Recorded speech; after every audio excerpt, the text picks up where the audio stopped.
Hello and welcome to my channel. This is a continuation of What If You Were Reborn as Kakashi, also known as Naruto the Strongest Kakashi. There will be a link in the description if you want to read it for yourself, as well as a link to the first half of the story. Now on to the video, please enjoy.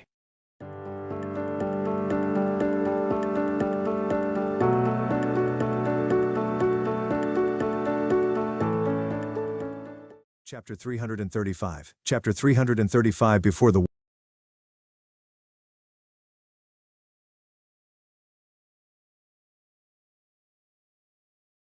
Inside Sosu's house, Sosu's thoughts kept surging while looking at the special kunai in his hands.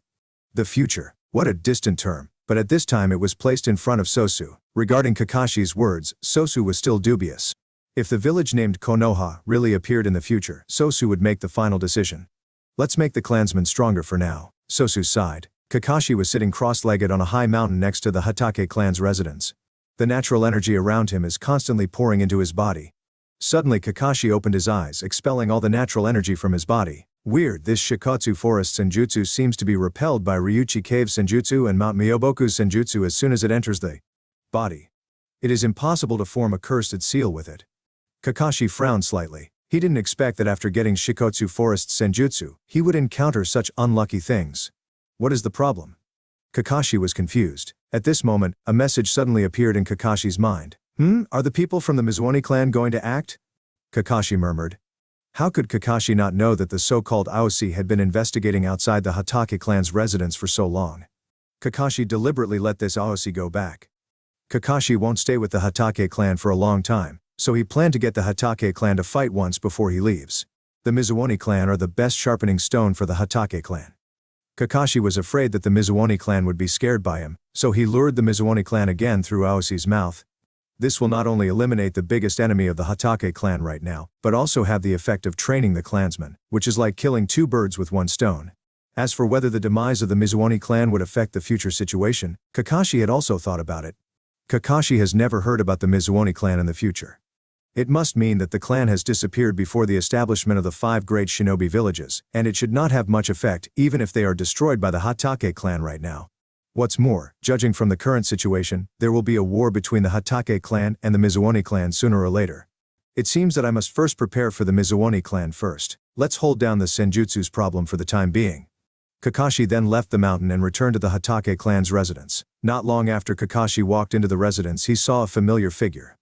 Hanatsuki, why are you here? Kakashi asked curiously. It's nothing, I just want to go out. So that's the case. Do you know where Sosu-san is? Sosu-sama? He seems to be in the meeting room at this moment, Hanatsuki said. Okay, thanks a lot. Kakashi finished speaking and walked to the meeting room. Seeing Kakashi leave, Hanatsuki's face darkened. In the meeting room, Sosu was sitting on his seat, looking at the map hanging on the side, which was marked with the major forces around the Hatake clan. Senju clan, Uchiha clan, Mizuoni clan, Sarutobi clan, Shimura clan and so on. Sosu-san, what are you thinking about? Kakashi said suddenly. Sosu was stunned for a moment, and then he reacted. It's you, Gintoki. Why are you here? It's okay, I'm just thinking the next step for the Hatake clan. After all, we are surrounded by wolves. Hearing this, Kakashi looked at the map and couldn't help but feel a little emotional. These clans are indeed powerful and dangerous. Except for Mizuoni clan, who is not important, the other 4 clans are for the core members of Konoha.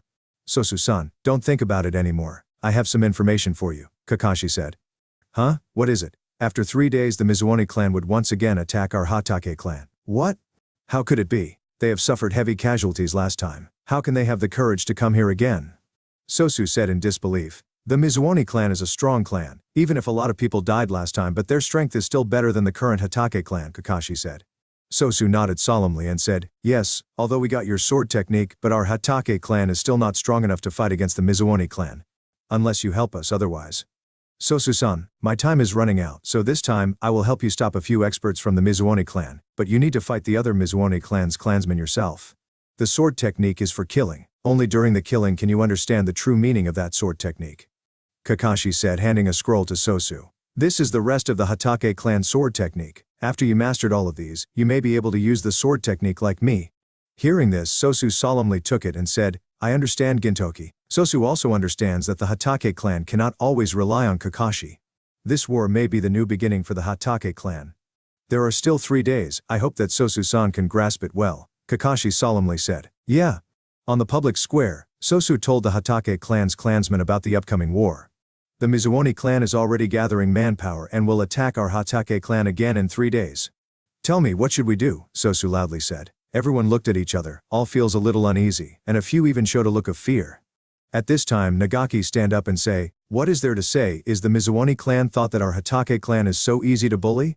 Did they thought that they can do anything to us? There is nothing to say, just do it. If the Mizuoni clan dares to come, we must make them regret it. We should let them know how sharp the blade of our Hatake clan is." Good, as expected of the man from our Hata clan. He really has the courage, Sosu said gratifiedly. The rest of the clansmen also regained their morale after hearing this and roared, "Yeah, we will kill them.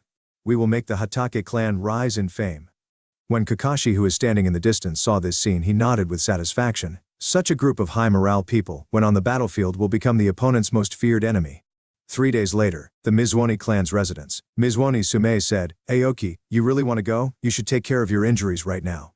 "Ni-san, you don't need to say more, I know my own situation. This arm was cut off by that guy. Today I must take revenge," said Mizuoni Aoki. Mizuoni Sume sighed and said, "Okay, then you should be careful and don't be impulsive.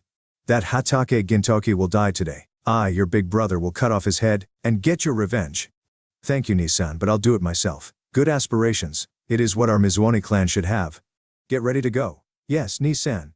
Chapter 336. Chapter 336 Bloody Battle. 3 days passed very quickly. The Hatake clan has already prepared for the war. This war is imperative. It was also the last thing Kakashi wants to do before leaving. Kakashi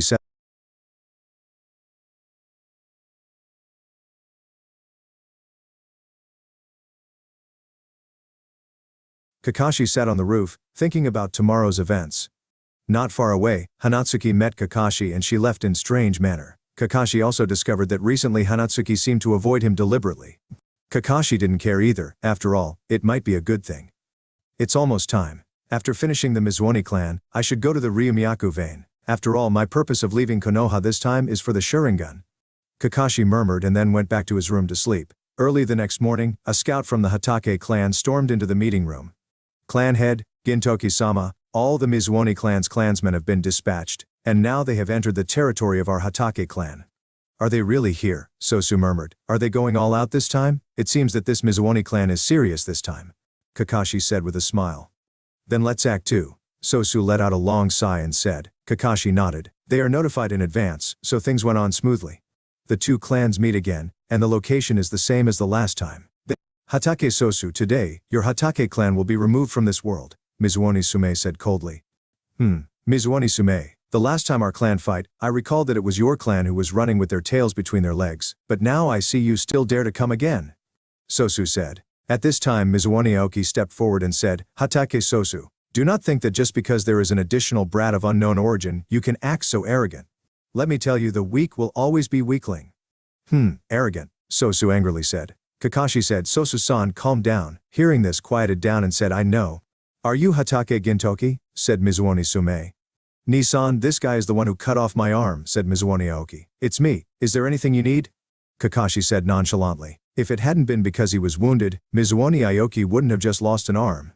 "Smelly brat. You actually dare to hurt my Mizuoni clan. It seems that you are tired of living," Mizuoni Sume said coldly. So what? "You, what an arrogant words. You think I don't know how strong you really are? It is just because of that forbidden technique. Today will be your death day." At this moment, a shinobi next to Mizuoni Sume seemed to suddenly remember something and said, "It's you." Mizuoni Sume said, "Aoba, what's the matter?" "Clan head, it was this guy who had rescued the little brat from the Senju clan at that time, otherwise we would have killed him." "What?" Mizuoni Sume became even angrier when he heard this. Kakashi was taken aback for a moment and looked at the man who was talking. It turned out that this shinobi was one of the 3 shinobi Kakashi met when he first came here. That is the person who was attacking Hashirama. Back then, it seemed that they had also said that they belonged to the Mizuoni clan, but Kakashi had forgotten about it a long time ago. "Brat, I didn't expect you to have causing trouble for us before. The Senju clan killed so many of us, and we finally encountered a kid who was alone, but he was actually rescued by you."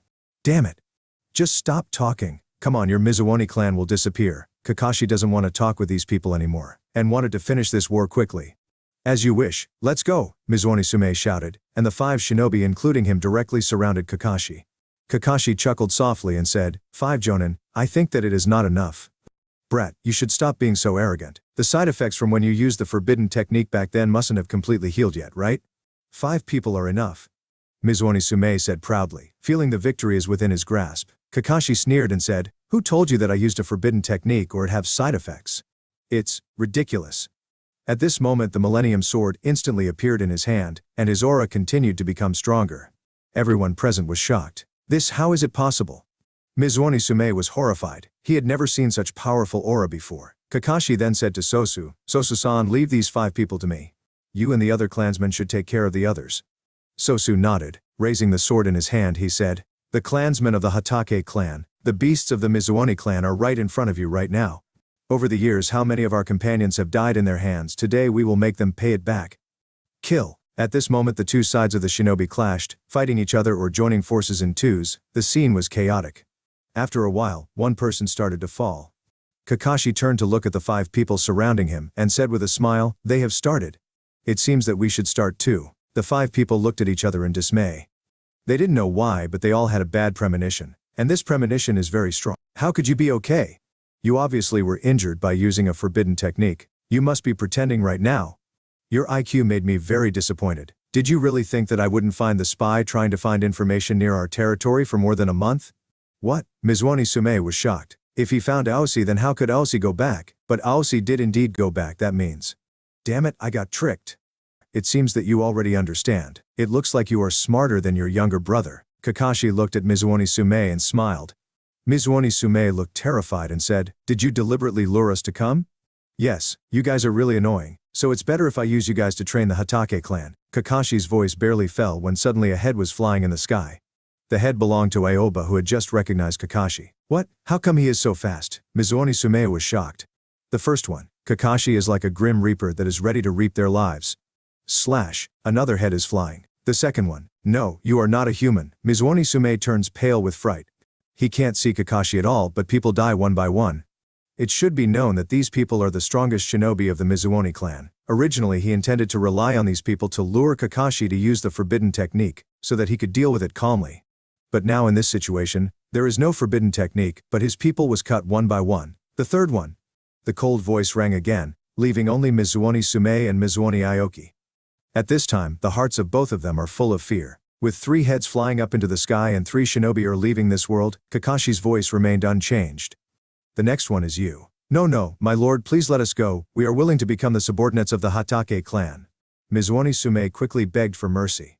"Really?" Kakashi said, cutting off his head with a single slash, causing blood to splash. "Unfortunately, my Hatake does not need people like you," Kakashi said, and then a figure appeared in front of the Mizuoni Aoki. Mizuoni Aoki showed a vicious look on his face and said angrily, "It's not that easy to think I will die just like this. Let's go to hell together." After that, Mizuoni Aoki pulled his clothes and, it is full of explosive tag. Kakashi's pupils shrank after seeing this. I didn't expect this guy would actually have such courage.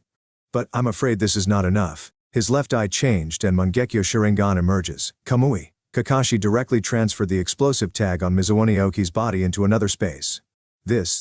How is it possible? Mizuoni Aoki was shocked. Blood dripped from Kakashi's left eye, and his vision became more blurred. "It seems that using Kamui in this timeline consumes more pupil power," Kakashi murmured. Then he looked at Mizuoni Aoki and said, "The 5th one." The sword in his hand moved and then, another head flew up. 5 kills, the end. Chapter 337, Chapter 330.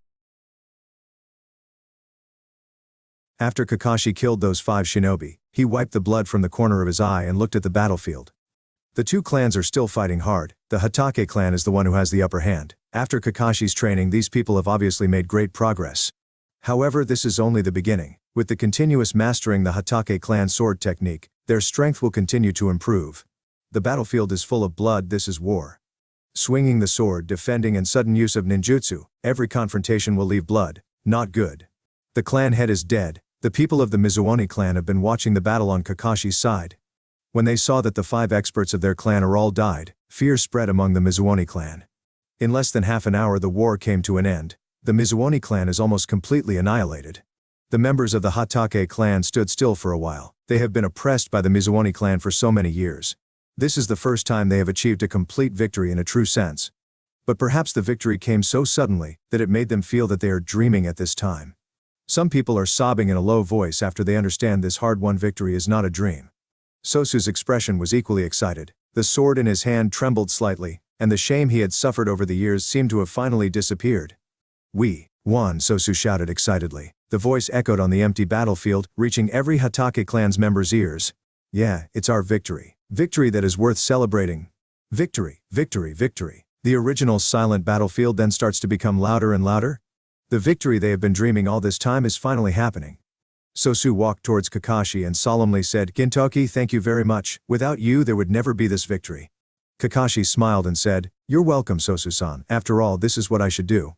Gintoki, Gintoki, Gintoki. At time, the members of the Hatake clan start to chant Kakashi's name with eagerness in their eyes. This is their admiration of their clan's hero. Seeing all of this, Kakashi felt a sense of belonging. This is what the Hatake clan should be. That night, the Hatake clan partied all night to celebrate this victory.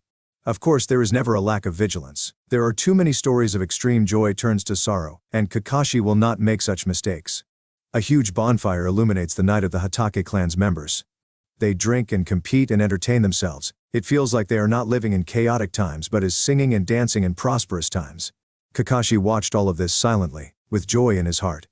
What is a clan? He seemed to feel the original thought of Itachi and Shisui at this moment. The hustle and bustle eventually stop and everything will return to tranquility. Kakashi drank a lot of alcohol and now he is drunk. At this moment he didn't deliberately keep himself awake, but let the drunkenness hover in his mind. Over the years he has done so many things. He clearly felt that he is a little tired. This drunkenness may be what he should have to release his tiredness. In a daze, Kakashi was helped back to the room by Hanatsuki. Kakashi seemed to see Mei, who he hadn't seen for a long time, and whispered softly, "Mei, wait for me, okay?" Hearing this, Hanatsuki's body shook a little, and then she murmured, "Is she called Mei? It's a very nice name." "Gintoki-san, I will bless you." Hanatsuki put Kakashi on the bed, gently covered him with quilt and turned away. After a long time, Kakashi, who was lying on the bed, sighed and went to sleep. A few days later, "Gintoki, are you really leaving?" Sosu said reluctantly. Although he knew that this day would come, he didn't expect that it would come so soon. "Yeah, Sosu-san, I did everything that should be done, and I did the things that shouldn't be done. There really is no more reason for me to stay." Sosu sighed and said, "Okay, Gintoki, I wish you a smooth journey. I will take care of the things you told me." "Sorry to trouble you, Sosu-san." "Haha, it is no trouble after all. Everything is for the Hatake clan." "Well then I'm leaving. Please tell the other clansmen that I said goodbye," Kakashi said. "You didn't want to say it yourself?" "It's the same anyway, there's no need to do that." "Don't you have anything to say to Hanatsuki?" asked Sosu. "Sosu-san, continuous interaction will only make Hanatsuki more hurt." "Okay, then I will talk to Hanatsuki later." "Thank you, Sosu-san. Then I will leave now." Yeah, Kakashi then disappeared from the Hatake clan's residence. No one knows how he left, and no one knows where he went, except for Sosu. However, since then, Sosu would never mention this person again, and even told the clansmen not to mention this person again. The name Hatake Gintoki is like a firework which disappears after it emits a dazzling light among the Hatake clan. Even their history scroll does not record such a person. When Sosu rewrote the Hatake clan sword technique into a book, he thought about it for a long time, and finally wrote on the first page of the opening chapter. During the Warring States period, the Hatake clan met a mysterious expert who taught them the Hatake clan sword technique, and the clan has risen since then. After more than a decade, Senju Hashirama and Uchiha Madara formed an alliance, uniting the two strongest clans in the shinobi world, and established the village of Konoha. After learning the news, Sosu, who was very old at the time, was shocked. Later on, no one knew that a small number of the Hatake clan's members were separated by Sosu, being told that they are on a secret mission and leave towards another place. Even the Konoha's Hatake clan did not know about it. The leader of this team is Hatake Hanatsuki. They are waiting for a person in the legend. Of course, these are just all words. Kakashi left the Hatake clan and traveled for several months in the Warring States period, and finally returned to Rorin when he sensed that the Ryumiyaku vein was almost restored. Seeing the familiar Ryumiyaku vein, Kakashi murmured, "I can't make any more mistakes this time, otherwise, my plan will fail." After arriving at the familiar stone platform, Kakashi formed a hand seal to evoke the energy of the Ryumiyaku vein. A burst of white light flashed, and it shot through the sky. Kakashi disappeared from the Warring States period, heading to the timeline he originally wanted to go. In Shikotsu Forest, Katsuyu seems to feel something and murmured, "This person may." The latter words are inaudible, and no one knows except herself. 20 years after Konoha was founded, the Nidaime Hokage passed away, and the Sandaime Hokage took the Hokage position. Konoha was in a precarious situation. Outside the village of Konoha, a young man with silver-white hair murmured, "This time it's finally right." Chapter 338. Chapter 338 Plan for the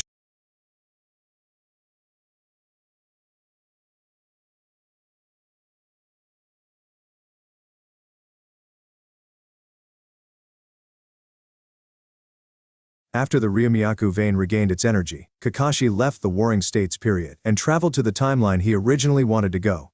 Although the time is not very precise, it is almost the same. When Kakashi left Konoha, he makes a copy of the history of the Uchiha clan.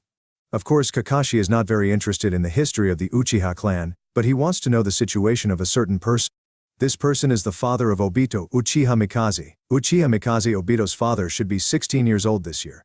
According to the history of the Uchiha clan, Uchiha Mikaze is 17 years old when he awakened the single Tomo Sharingan, 23 years old for the double Tomo, and 30 years old for 3 Tomo Sharingan. He died in the battlefield when he is 32 years old, leaving Obito, who is only 3 years old at that time. The record in his mind flashed by, and Kakashi had already determined the state of the target of this trip. The eternal Mangekyo Sharingan requires brothers, father, or other close relatives' Sharingan to be transplanted and integrated. Kakashi's Sharingan came from Obito, and Obito has no brother at all, so Kakashi can only turn his attention towards Obito's deceased father. A dead person was originally impossible, but the existence of Ryumyaku vein created this possibility. Kakashi originally wanted to travel to the time when Uchiha Mikaze existed, but he didn't expect that he would be attacked by Mukade back then, so that he went too far in time. But right now he can officially start his plan. As Obito's father, Uchiha Mikaze's Sharingan must have the potential to become Mangekyo Sharingan. After all, talent is genetic. As long as he get Uchiha Mikaze's eyes, he would be healed from Mangekyo Sharingan's blindness, and his Sharingan would evolve to Eternal Mangekyo Sharingan. For now I should first look for this Uchiha Mikaze. After Kakashi finished speaking, he completely suppressed his aura and walked into the village of Konoha. Now that the first Shinobi World War is over, the Shinobi world is still in a peaceful state, so even if Kakashi came to Konoha by himself, there would be no problem. Of course he needed to suppress his strength and aura, otherwise it would be embarrassing if he was regarded as a traitor. Kakashi didn't want to leave any mark in this era because it would be very troublesome. After all, this era is only 14 years away from the time he was born. The closer the time gap is, the more troublesome it will become. Therefore, Kakashi's disguise has also been done more thoroughly. After registering at the Konoha gate, Kakashi entered the village. Konoha in front of him is not as prosperous as 40 years later. Especially when the first Shinobi World War has just ended, and the Nidame Hokages passed away, the whole village looks a little lifeless. The relationship between the various clans is also somewhat tense. So far, the first-generation clansmen that have founded Konoha have all died. Both the Shodame and Nidame Hokage have died, and in everyone's view, Madara has also died. The rest of the villager is the generation that grew up after Konoha was founded, although the younger Sarutobi Hiruzen has the dead Nidame Hokage's recommendation. It was not an easy task to sit firmly in Hokage position at a young age. Of course, Kakashi didn't care about this. After all, he knows that Sarutobi Hiruzen will do a very good job, beyond everyone's expectations. Looking at the village in front of him, Kakashi missed his Konoha. Being far away from home, homesickness is a constant emotion for him. Kakashi found an inn and settled down. After all, investigating the information will take some time. Kakashi arranged his accommodation and started to wander around the streets of Konoha. Although Konoha at this time was not as prosperous as 40 years later, there were still many people in the village.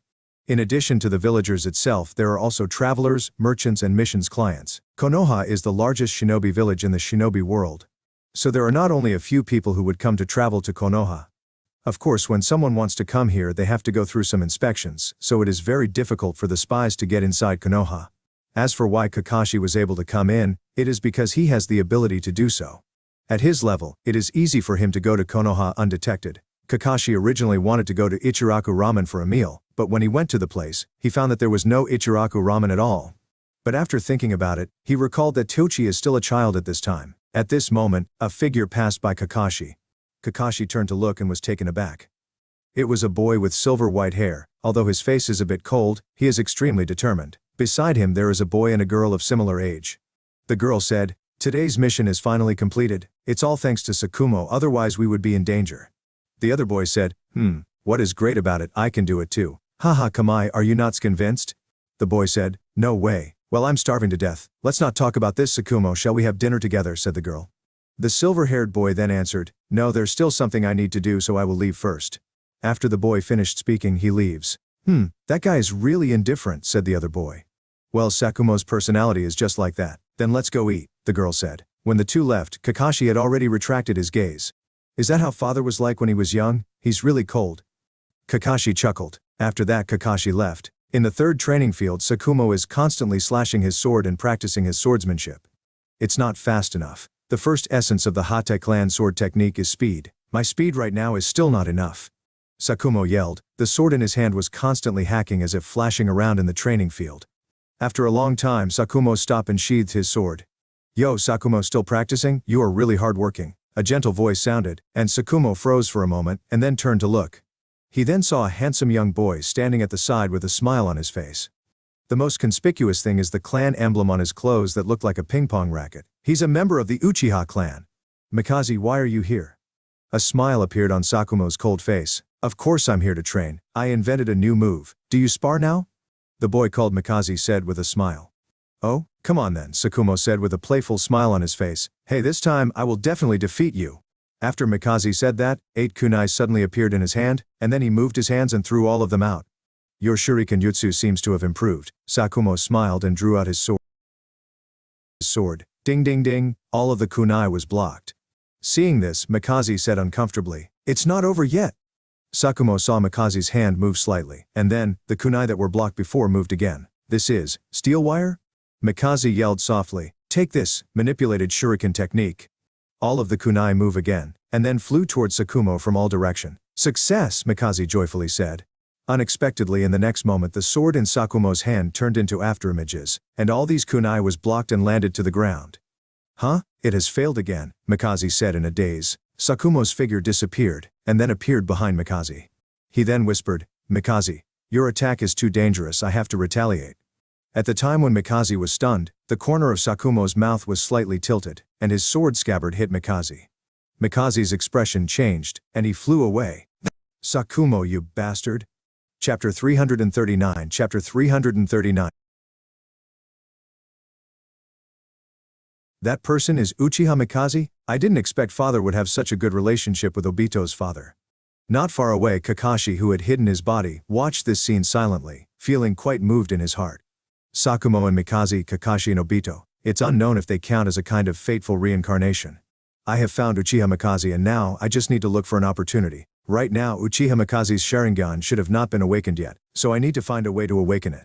Otherwise it won't work even if I got his eyes.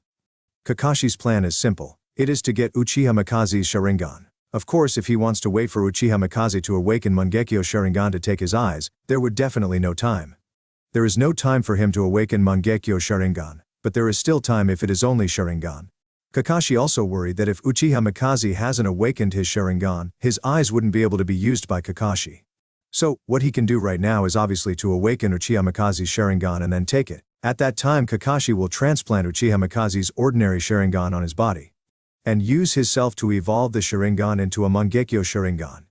He doesn't know if this method will work, but it is the only method Kakashi can think of right now.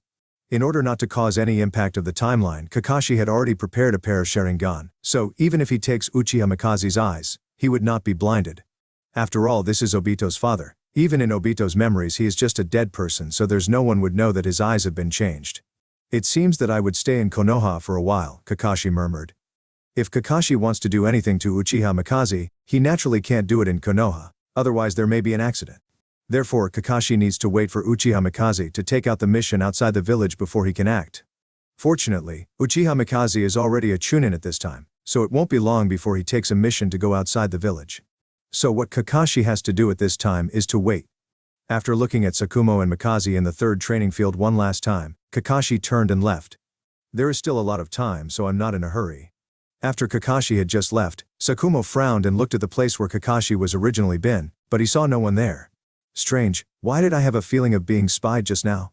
Is it an illusion? Sakumo secretly thought. At this time Mikaze had already rushed up. Sakumo, you bastard! Why did you attack me that hard? My injured ass last time is still not healed, but now you attack me really hard again. Mikaze touched his butt with one hand and hit Sakumo with the other. Sakumo easily dodges it and said with a smile, it's not my fault. It's you who always come and provoke me. But, you are not hurt. Yeah, I am not injured, but I am happy. Sakumo smiled. You? Okay then, I'll treat you to lunch. Mikaze was overjoyed when he heard that, and said, that's good, I want to eat barbecue. You really know how to pick the most expensive one. Of course, after all, it's your fault that I'm injured, so I will take revenge by doing this, Mikaze said as he patted Sakumo's shoulders. You are not a Kimichi, so you won't be eating that much. Let's go, said Sakumo. Okay. After they finished, the two went together for lunch. Somewhere underground in the land of fire, Uchiha Madara's face is full of wrinkles. His left eye is a scarlet Sharingan, but his right eye is gray, and it is clear that it has lost its light. But how can the eternal Mangekyo Sharingan lose its light? There is only one reason, that is, using Izanami, or Izanagi. And Uchiha Madara used Izanagi with his right eye in advance, and was able to deceive Hashirama about his death. Madara touched his right eye and murmured, "The stone tablet records, seeking stability. One god was divided into yin and yang. These two opposing powers acting together obtains all things in creation. But even after 10 years I have transplanted Hashirama's cells into my body, there was still no reaction at all. What is going on?" Madara very puzzled. Is it because I understood it wrong? Impossible. Hashirama and my strength are definitely the two opposing power that is written in the stone tablet. Then what is the problem? Damn, there must be something wrong. I must find out the problem. I will definitely find the final answer to this path. Hashirama, just wait, I will prove that I am right, Madara murmured, and then he continued to be immersed in studying Hashirama's cells. Who would have thought that Uchiha Madara, who was once the strongest person in the shinobi world, would actually conduct experiments in such a dark place? Kakashi didn't know that at this time Madara was experimenting Hashirama's cells in the Land of Fire's territory. Kakashi stayed in Konoha for a few days and found that Konoha was indeed a little tense at this time. Today Kakashi feels that he seems to have been spied on. Of course, it's not because Kakashi's identity is exposed. But Konoha would send an Anbu to monitor all the strangers who stayed in the village for more than 3 days. After all, Konoha is just a village. If only for visit, 2 days will be enough. If someone stays for more than 3 days, then it feels like they have planned something. If it were other periods it would be fine. But at this time Konoha's internal stability was unstable, and the various clans were about to move. If there was an external attack at this moment, Konoha would be in danger. Therefore caution is a must. When Kakashi noticed this surveillance, he decided to leave Konoha. After all, although he was not afraid of being exposed, as the length of his stay increased, Konoha's suspicion of him would also increase. Kakashi doesn't want to be invited to tea by the Anbu. Although his disguise was perfect, he couldn't help but cautious. After all, it is indeed strange for outsider to stay in Konoha for a long time and didn't do anything. So in order to avoid unnecessary trouble, Kakashi decided to withdraw first. After all, he has discovered the trace of Uchiha Mikaze, so it would be easy to find him. As long as Uchiha Mikaze leaves Konoha, Kakashi can feel him using the Sage Mode. Therefore Kakashi chose to leave Konoha. And it was not until Kakashi left Konoha's sphere of influence that he felt that the gaze that watched him disappeared. Ha, I didn't expect that Konoha's security is really good at this time. Sure enough, Konoha at this time is powerful and terrifying. Even if Konoha has lost the Shodaime Hokage and the Nidaime Hokage, Konoha still has a lot of experts. After all, there are a lot of strong people from the Warring States period. Otherwise how could Konoha, who lost the Nidaime Hokage, win the First Shinobi World War? One day, I will make Konoha stronger. Chapter 340, Chapter 340 Indecision. It is nighttime, and Kakashi sits in the cave with a fine sweat on his face. Suddenly Kakashi opened his eyes, his hands are on the ground and he pants heavily. His left hand touched his slightly hot left eye. The eye, Kakashi muttered. After a while Kakashi suppressed the discomfort in his heart, and walked out of the cave. When the full moon was in the sky, Kakashi suddenly felt a little confused. The heat in his left eye has not disappeared, making Kakashi's mood even more irritable. Sharingan, Mangekyo Sharingan, Eternal Mangekyo Sharingan. Kakashi's left eye is not far from blindness after years of use. Releasing the 4 symbols seal on his left eye, the vision from his left eye is already very blurred, and he almost can't see anything. Should he give up the Sharingan? It's not that Kakashi is unwilling, but he is afraid. This is a world of Kekkei Genkai. Without Kekkei Genkai, it is really too difficult to become the strongest. Even if Kakashi now has 3 great Holy Land Senjutsu, powerful lightning release and swordsmanship, Kakashi still can't give up the strength that Sharingan can bring. The enemies in the future are too strong, so Kakashi seizes every opportunity that can make him stronger. The Eternal Mangekyo Sharingan is a step that has to be taken. The battle of the future won't be comparable to all of his previous battle. The ninjutsu that can destroy even the landscape easily, and at the last stage, the enemies can even destroy the world easily. Even after traveling through the years, Kakashi was still terrified at the thought of the final battle from the original work. At this time he is still not strong enough. The fusion of the 3 great Holy Land Senjutsu has meets a bottleneck. Kakashi does not know whether he will succeed in fusing them. The Hatake clan sword technique has been practiced to the extreme, and if he wants to increase its power, he can only increase the output of the chakra. The same is true for the lightning release. Therefore, it is only his left eye that Kakashi can do something about at this time. So he created the Rorin plan. Just a few days ago when he saw Sakumo and Mikaze, Kakashi was shaken. Should I really do this? Mikaze is Obito's father, the father of the person who he wants to save. Although Obito did not have any impression of him, although he is just a dead person in Obito's eyes. Kakashi originally thought that there was nothing wrong with his plan. After all, Mikaze is just a dead man. But when he looks at these people seriously, Kakashi understands that although they are already dead in his own timeline, they are not now. Whether it is Sakumo or Mikaze, they are living right now. Kakashi looked at all this from the perspective of God before, but now that he enters it, although he is just a spectator, he can also feel the feeling of living flesh and blood. They are living people, and they are inextricably linked to their companion and families. The guilt in his heart rose uncontrollably. The Sharingan also seems to have reacted with his emotion right now. Are you responsible for reminding me? Kakashi muttered softly, touching his left eye. Am I really lost? For strength? For the uncertain future? Kakashi's shadow was stretched very long when the full moon was in the sky. All along, Kakashi has done everything to prevent the last tragedy, for Obito, for his companions and for Mei. And to do this, the powerful strength is essential. Kakashi planned every possibility that could make him stronger. Kyuubi's chakra, lightning release armor, sage mode. His cards are increased more and more, but the uneasiness in his heart is also increased more and more. His strength is growing, but it still makes Kakashi feel the immeasurable gap. Perhaps it was this uneasiness that made Kakashi a little impatient. He doesn't have much time, so the eternal Mangekyo Sharingan has become the fastest shortcut. Kakashi didn't tell anyone what he was going to do in Rorin, because it was a very disgraceful thing. Although Kakashi has been in contact with darkness for many years in Anbu, he always has his own principles in his heart. Not only the original Kakashi but also his original self, the boy who grew up in peaceful times. The emotions in his heart continued to emerge, and the confusion in his eyes became deeper and deeper. Kakashi tells himself that for the future, this is not an unacceptable thing to do. It wasn't like he would kill Obito's father, he will just change his eyes, so Obito's father won't lose much. And as long as he did beautifully, even Mikaze himself would not notice that his eyes had changed. But on the other hand, the condemnation from the depths of his conscience made Kakashi feel like a bastard. As he would actually want to do this kind of thing. On one hand, it is his rationality, and on the other hand, it is his humanity. Sandwiched between the two, Kakashi felt an unprecedented fatigue. What on earth should I do? Looking at the boundless world, Kakashi is completely lost. Even if he wants to talk to a person, he doesn't know who to look for. Kakashi has no one to talk to. Over the years he has carried too many things. He has friends and people he likes. He can talk to them about many things, but he can't talk about the deepest secrets in his heart. Because that is something that can't be seen. Seeing how Sakumo was when he was young, Kakashi felt a little entangled in his heart.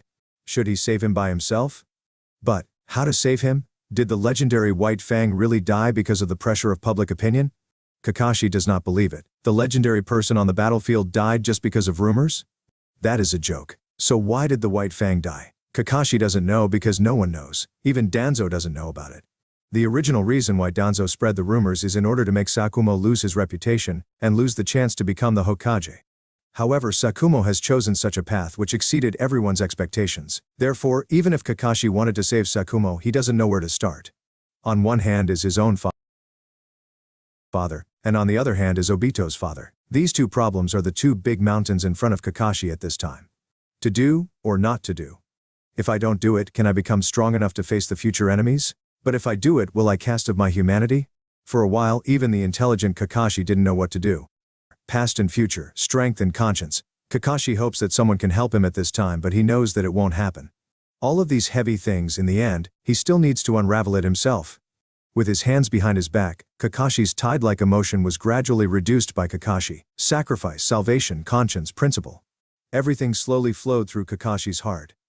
In the end, Kakashi released a long sigh and then muttered, "If the heart is like the sunshine, why is there the need to be confused? My heart is bright, so I just need to follow my heart." Chapter 341. Chapter 341.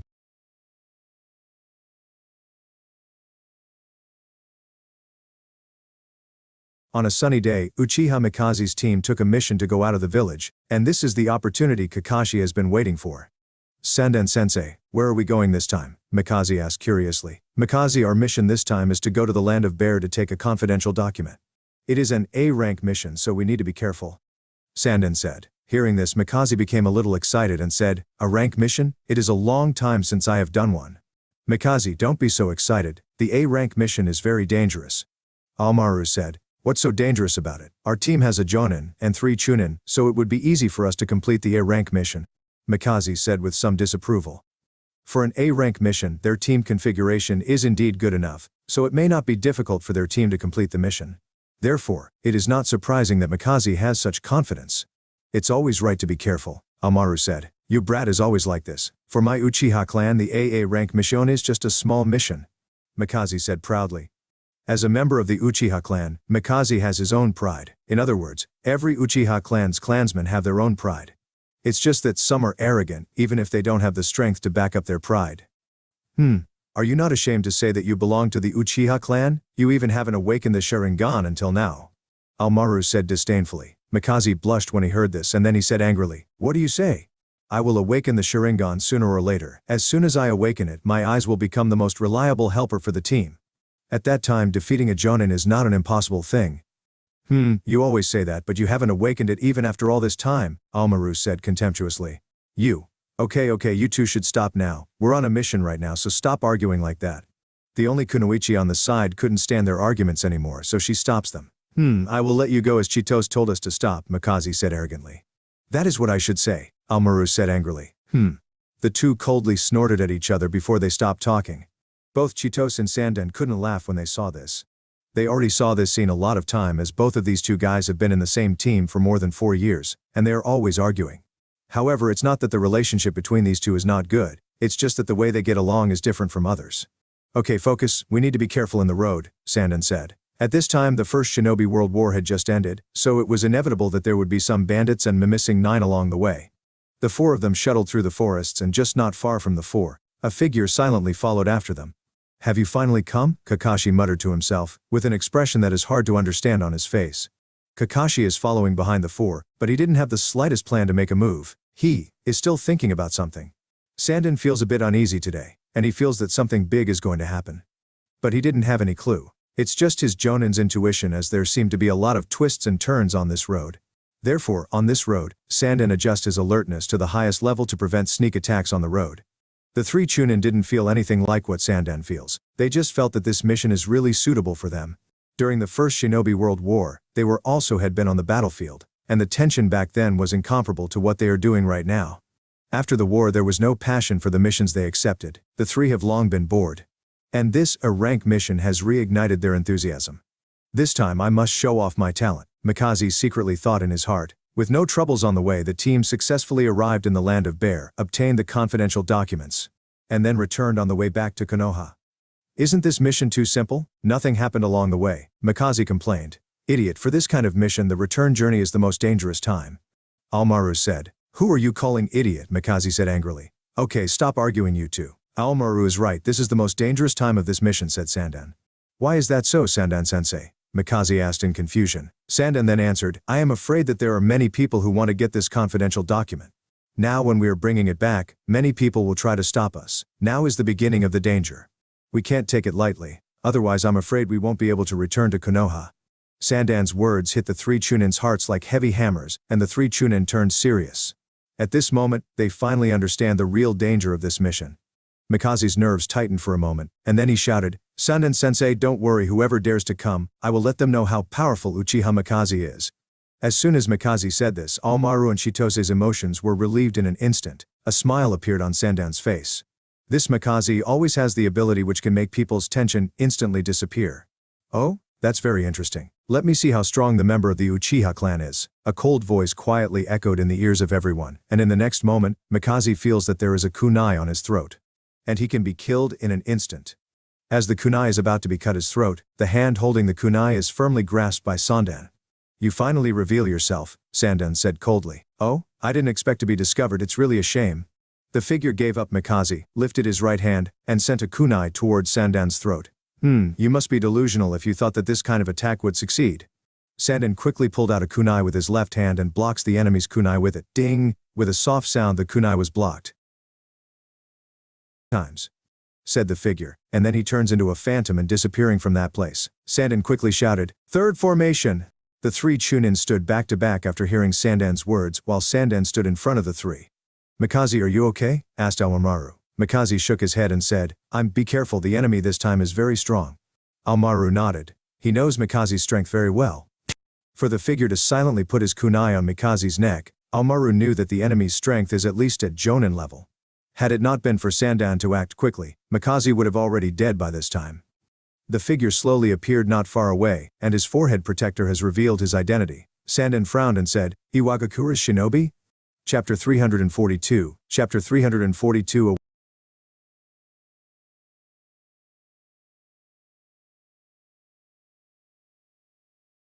"Shinobi from Konoha, hand over the scroll, otherwise your life will end today," said the Iwakagakura's Jonin. What a joke, Konoha has no shinobi who would give up the mission. "And, the armistice agreement has just been signed, do you want to destroy peace?" Sandan said coldly.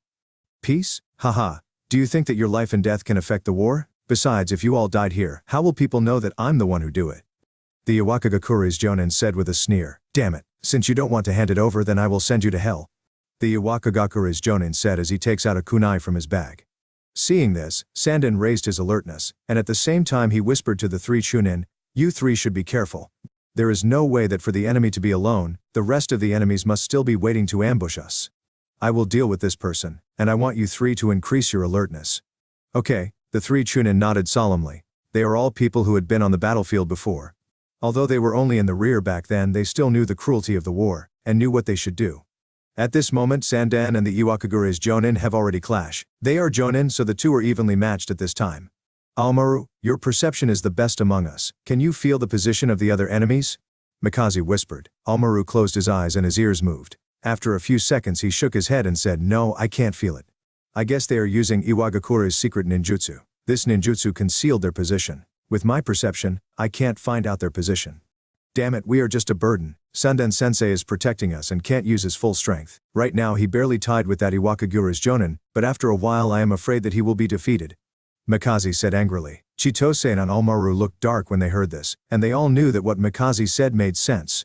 Sandan is being cautious with the enemy who haven't appeared yet, so he was restrained, but the Iwakagura's Jonin didn't have such problems, so he can use his full strength. Under such circumstances, the three Chunin knew that if Sandan reveals a flaw, he will be defeated.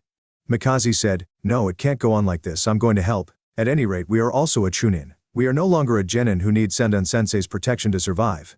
Mikaze, calm down, the opponent is a Jonin. If we go there we may not be to help, and will only distract Sandan-sensei.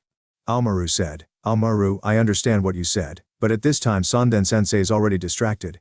Instead of being a burden like this, it is better for us to go and help him fight together. Maybe we can take advantage of the situation and directly kill the enemy's Jonin." This, Almaru hesitated, or rather he was a little convinced. Instead of waiting for Sandan's defeat, it is better for them to join forces to kill the enemy. Although they may be ambushed by the hiding enemies, they can just get one person to look for the ambush. "Almaru, I think Mikaze is right, let's give it a go," Chitose said. "Okay, since you all agreed with this, then let's do it." Almaru nodded. Mikaze then said, "Good, then let's start." "Almaru, increase your perception to find the hidden enemies." Chitose. "You and I will go and help Sandan-sensei." Okay. Years of tacit understanding let the three Chunin form their plans easily, and then Mikaze and Chitose rushed over and joined their sensei's fight. Almaru has already increases his perception to the max and prepares to deal with the hiding enemies. Keton, Gokakyu no Jutsu, Fire Release, Great Fireball Technique. Doton Doryuso, Earth Release, Earth Flow Spears. Both Mikaze and Chitose launched ninjutsu at the same time to attack the Iwagakura's Jonin. "Damn brats!" The Iwagakura's Jonin let out a low growl and then he immediately jumped back, avoiding the two ninjutsu attacks. At this time Mikaze and Chitose have already stood beside Sandan. "Why did you both come here? Stop being stupid," said Sandan angrily. Mikaze smiled and said, "Sandan-sensei, we are no longer a weak Genin, we can help you defeat the opponent in front of us." "Sandan-sensei, Mikaze is right," Chitose said firmly. Looking at the two familiar faces in front of him, Sandan felt that they have gradually lost their immaturity and become a bit mature. Sandan chuckled and said, "Okay, then we will fight side by side this time." "Yeah," the two responded excitedly. Looking at the three people in front of him, the Iwagakura's Jonin's face turned ugly. Damn it, now it's 1 against 3. Before the Iwagakura's Jonin can finish complaining, he saw the sky is full of shurikens that are flying towards him. Manipulated shuriken technique. The sky is full of shurikens that seem to have their own lives, flying around irregularly. The Iwagakura's Jonin was shocked and muttered, "What is going on? Steel wire?" The corner of Mikaze's mouth curled slightly. He took the bait. Countless shurikens were flying around in midair, and when they all stopped, countless steel wires were already wrapped tightly around the Iwagakura's jonin. Damn it, how can it be so fast? The Iwagakura's jonin was shocked. He would never imagine that a small chunin in front of him would have such superb shuriken jutsu. That's right, he said he is from the Uchiha clan. The Iwagakura's jonin suddenly recalled. It's good that you remembered it. Now, let me send you on your way. Mikaze formed hand seals, and then he bit the steel wire with his mouth and yelled, Kaiten, Ryuka no Jutsu, fire release dragon fire technique. A dragon-shaped flame flew out from Mikaze's mouth, looking extremely powerful. Sandan is slightly surprised. He didn't expect that Mikaze would be this powerful. Aomaru, who was not far away, was overjoyed when he saw this. That move can definitely kill the enemy. The Iwagakura's jonin is in panic, and tried to cut the steel wire beside him, but there were too many steel wires and he couldn't cut it all. Damn it, Iwamura, Yosuke, do it. Yamori, you are really useless, you are actually trapped by a brat. With a low growl, a figure appeared in front of Yamori, and the figure is forming hand seals. Doton, Doryuheki, earth release earth-style wall. The semicircular earth wall appeared in front of the two, and then the hot dragon-shaped flame was blocked by the earth wall. The flame dissipated and the earth wall, which was turned into pitch-black dirt, also fell. Little brat, not bad, you can actually master such tactic. Under normal circumstance, even Jonin would be defeated by that tactic. Iwamura said coldly, and at the same time, he cut all of the steel wires on Yamori's body with a wave of his sword. After he was released, Yamori was relieved. He then looked at Mikaze coldly and said, Damn brat, how dare you attack me? Mikaze's face was slightly darkened. He didn't expect that his attack would be blocked by his enemy's companions at the last moment. And at this moment Sandan's expression changed and he shouted, No, only one came out, there's still one more person hiding. As soon as these words came out, Mikaze and Sandan simultaneously looked at Aomaru, who was not far away. Aomaru was puzzled, but at this moment a sword has already slashed towards Aomaru's neck. Mikaze was shocked and hurriedly shouted, Aomaru! Be careful. However, it is too late. The sword continued to move and hit Aomaru's neck, and then a severed head flew into the sky with confusion and unwillingness in his eyes. Aomaru! Mikaze yelled in grief. At this moment a bloody color appeared in his eyes and black tomo was rotating in his eyes. Sharingan, awakened. Chapter 343. Chapter 343.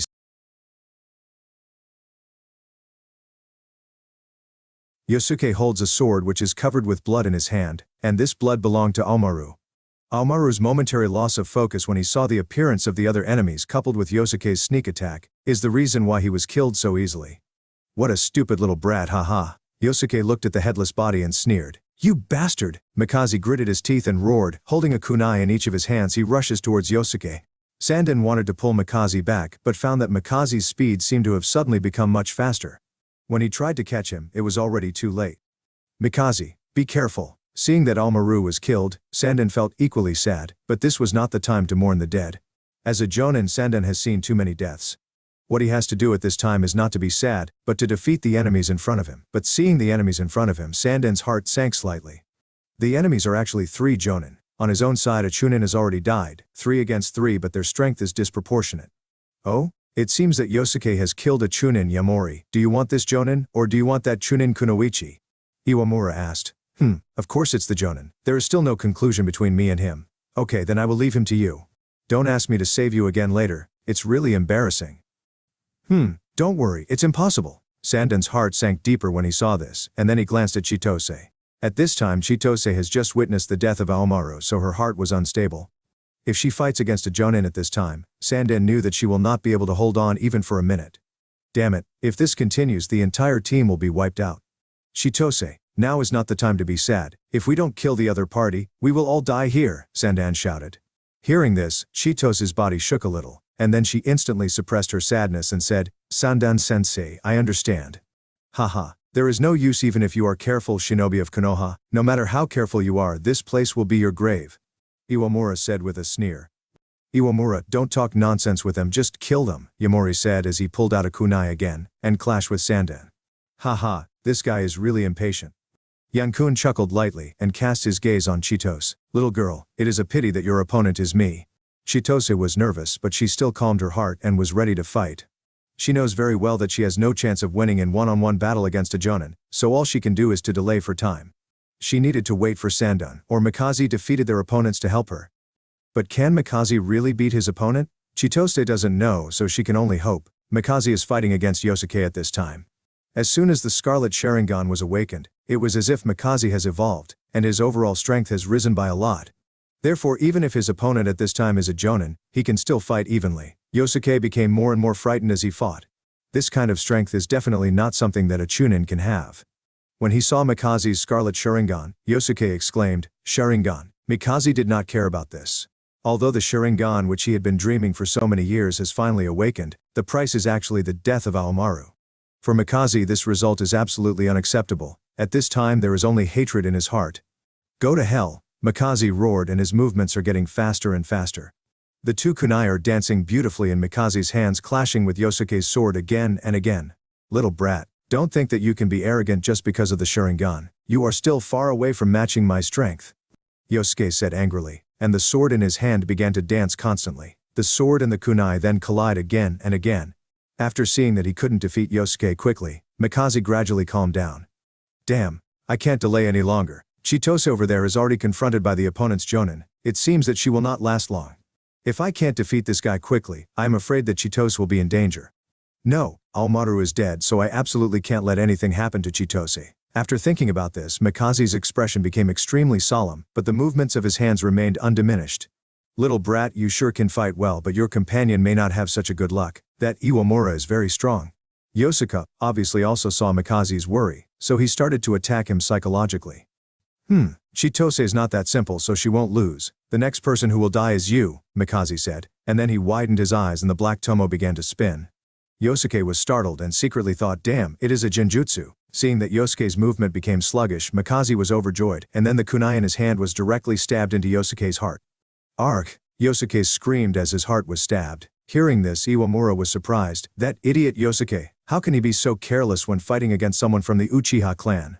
I can't waste time anymore. I need to get rid this girl fast." As Iwamura thought about this, the movement of his hands became faster. "Little brat, go to hell. If you want something to blame, then blame yourself for being born in Konoha," Iwamura said, and then the chakra on his body burst out, and his speed skyrocketed instantly. His body turned into an afterimage, and when he appeared again, he is already in front of Chitose. The sword stabbed towards Chitose. "Little brat, go to hell." Xiaoyun was shocked. She wanted to dodge it but found that her body couldn't move at all. Stab. The sword was inserted into the body. Blood splattered all over the place, but the person who was stabbed was not Chitose. "Mikaze!" Chitose exclaimed. The sword pierced into Mikaze's belly, who had rushed over to save Chitose. "Chitose, I will not let you die," Mikaze said while gritting his teeth. Although the sword didn't hit Mikaze's vital point, Mikaze almost fainted from the pain of a sword piercing his belly. Iwamura was shocked. He didn't expect Mikaze to come over, and what was even more unexpected was that Mikaze would actually block the blow with his own body. "What a fool, he actually used his own life to protect others," Iwamura said with a smile. "People like you would never understand my feelings. Go to hell," Mikaze said, and the kunai in his hand was thrown towards Iwamura. Iwamura wanted to block the kunai with his sword, but he found that his sword is stuck on Mikaze's body, and he couldn't pull it out in time. In desperation, Iwamura chose to abandon his sword to avoid the kunai. As soon as Iwamura jumped back, Mikaze knelt on the ground with blood flowing from his belly. "Mikaze, are you okay?" Chito said in panic. "I'm fine. Now is not a time to relax, be careful," Mikaze said. "Yeah." Chitose breathed a sigh of relief when she saw that Mikaze was still able to speak, but looking at Mikaze's wound, she knew that if he wasn't treated in time, he might lose too much blood and die. Time is running out. Chapter 344. Chapter 344 Choices.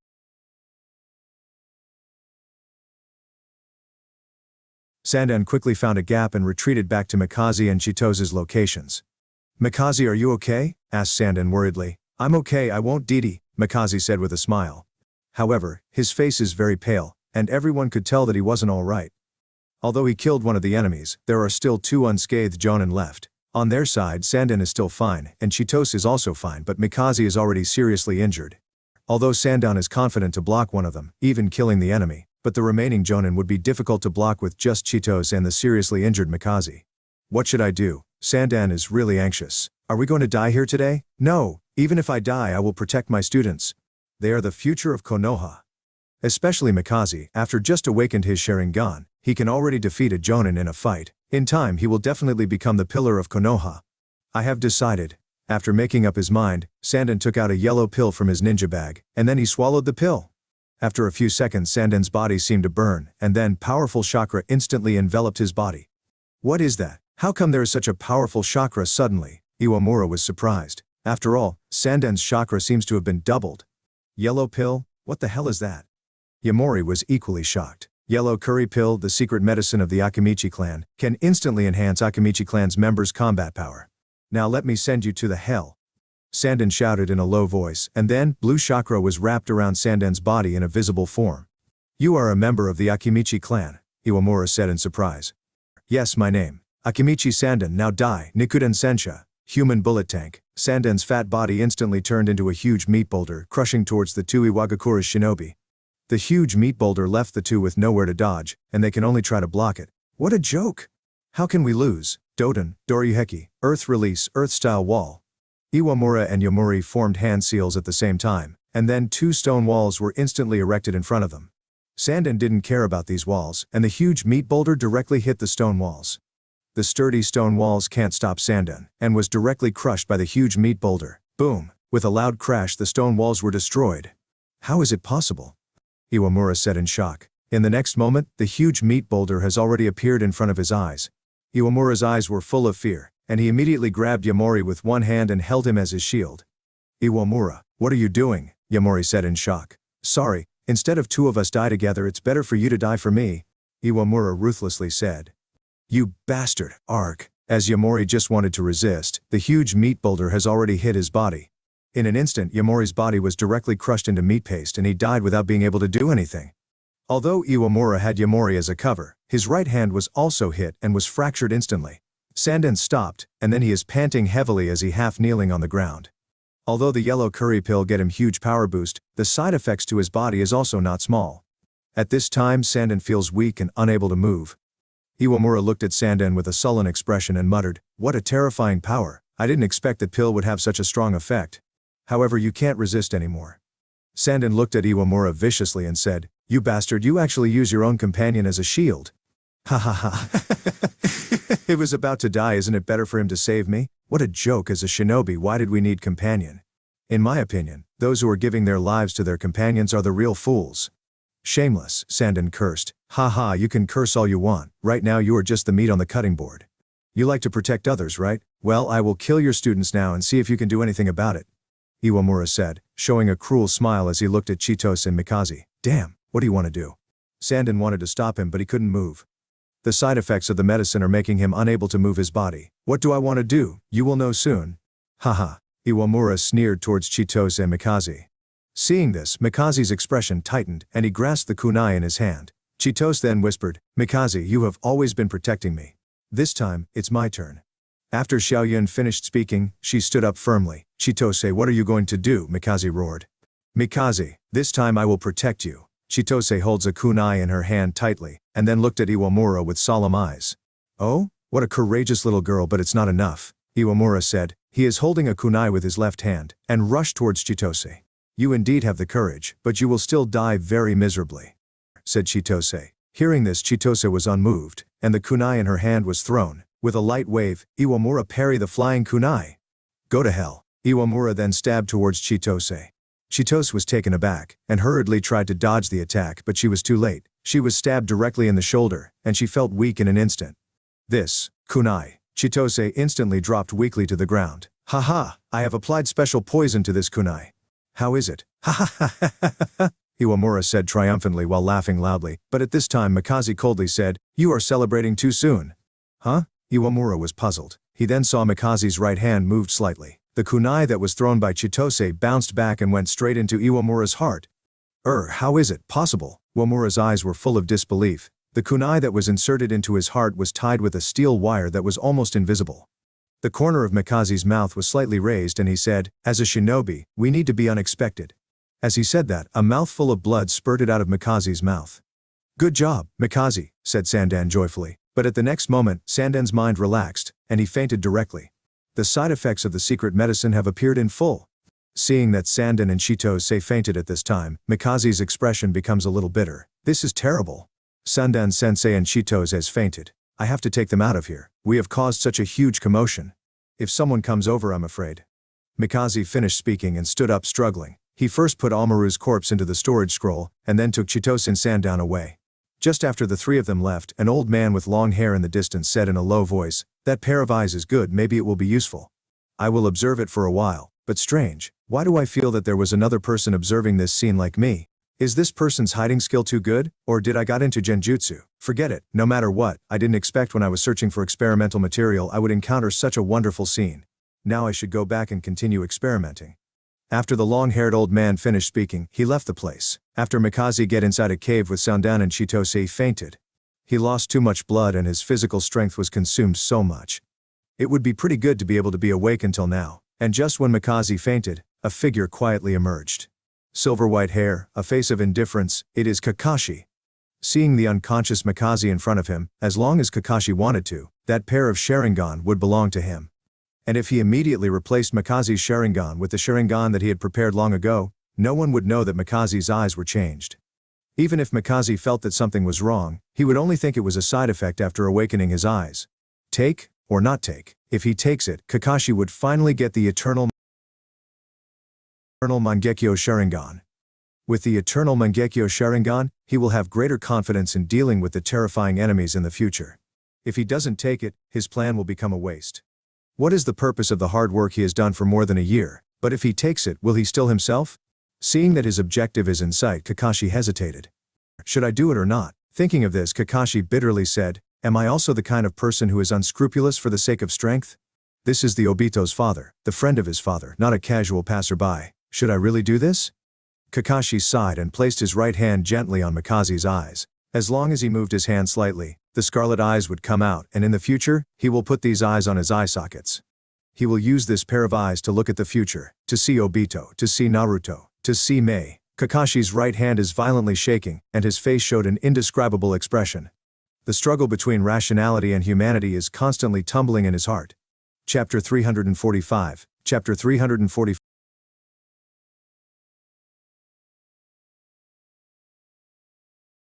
Kakashi then pulled back his right hand that is on Mikaze's eyes. Even if no one knew about it, it is still called stealing. What's more, he is the father of his good friend. The original Kakashi would not do it, nor would the Kakashi who has transmigrated.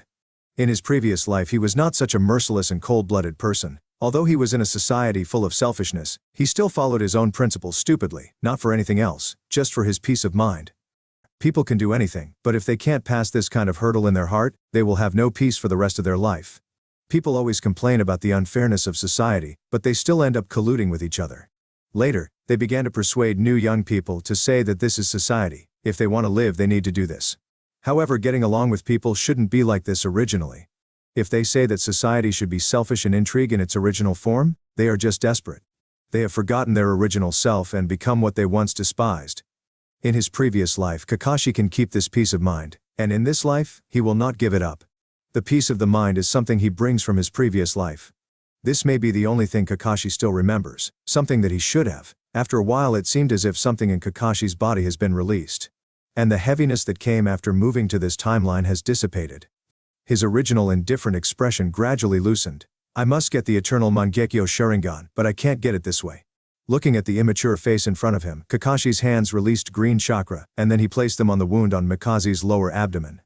The wound is not big, but it is very deep. What Kakashi can do is to stop the bleeding and heal the wound slightly. After a while the blood stopped flowing from the wound, and the wound is healed slightly. Kakashi takes out a bandage and bandaged the wound. After doing all this, Mikaze's eyelids moved slightly, and then he opened his eyes. With the silver hair in his view, Mikaze subconsciously called out, "Sakumo?" Then perhaps he felt that Sakumo wouldn't suddenly appear in such a place. He immediately woke up. Seeing the face that is similar to Sakumo in front of him, Mikaze was surprised and said, "Who are you? How did you come here?" Mikaze said as he looked around. After seeing Chitose and Sandan are still okay, he breathed a sigh of relief. Kakashi smiled and said, "Do not worry, they are fine. That Akimichi clan's member has just taken the yellow curry pill, so he will be fine after a day of rest. Fortunately, it is not the red chili pill, otherwise he will die." When Choji has taken the red chili pill in the original work, if it wasn't for Tsunade's timely treatment, he would be already dead. At this time there is no great medical shinobi like Tsunade. Even Tsunade herself is only a teenager at this time. As for the young girl, she will wake up after only 3 hours of unconsciousness as the poison is only paralyzing her body for a while. Mikaze nodded when he heard this, and then, he found that his abdomen was also wrapped with a bandage, and the wound has obviously been treated. "Are you the one who did it?" Mikaze asked in surprise. If there is no other person who can move, it should be indeed me, Kakashi said with a smile. Thank you. If it wasn't for you to heal and bandage my wound, I'm afraid I would have already lost too much blood and died. Mikaze said very sincerely. This is a life-saving grace, and it is not an exaggeration. It's just a small effort. So, uncle, who are you? Mikaze asked curiously. You can call me Hatake Kakashi, Kakashi said with a smile. Hatake, are you from the same clan as Sakumo? But it seems that I have never seen you before. There are not many people in the Hatake clan, but you do look like Sakumo. Mikaze said curiously. Of course we look alike, it is because I am his son, Kakashi said with a smile. Hearing this, Mikaze was taken aback for a moment and then said with a smile, you must be joking, uncle. After all, you look much older than Sakumo. Even if you said that you are his father, I would believe it. Ha ha ha, uncle, you are really humorous. Looking at Mikaze who laughed, Kakashi didn't seem to want to laugh at all. Uncle, why are you so serious? You don't even laugh when you tell a joke. Mikaze forced a smile and said, do you think that I am joking? Mikaze swallowed his saliva with an incredible expression on his face. He can clearly saw that Kakashi is being serious at this moment. Uncle, are you serious? But how could that guy Sakumo have a son? That guy clearly is someone who would never get a girl for the rest of his life, Mikaze said, in a puzzled manner. Hearing this, Kakashi was absolutely amused, but when he thinks about it, his father's cold look might make it hard to get a girl. But fortunately, Ayako was able to tame Sakumo.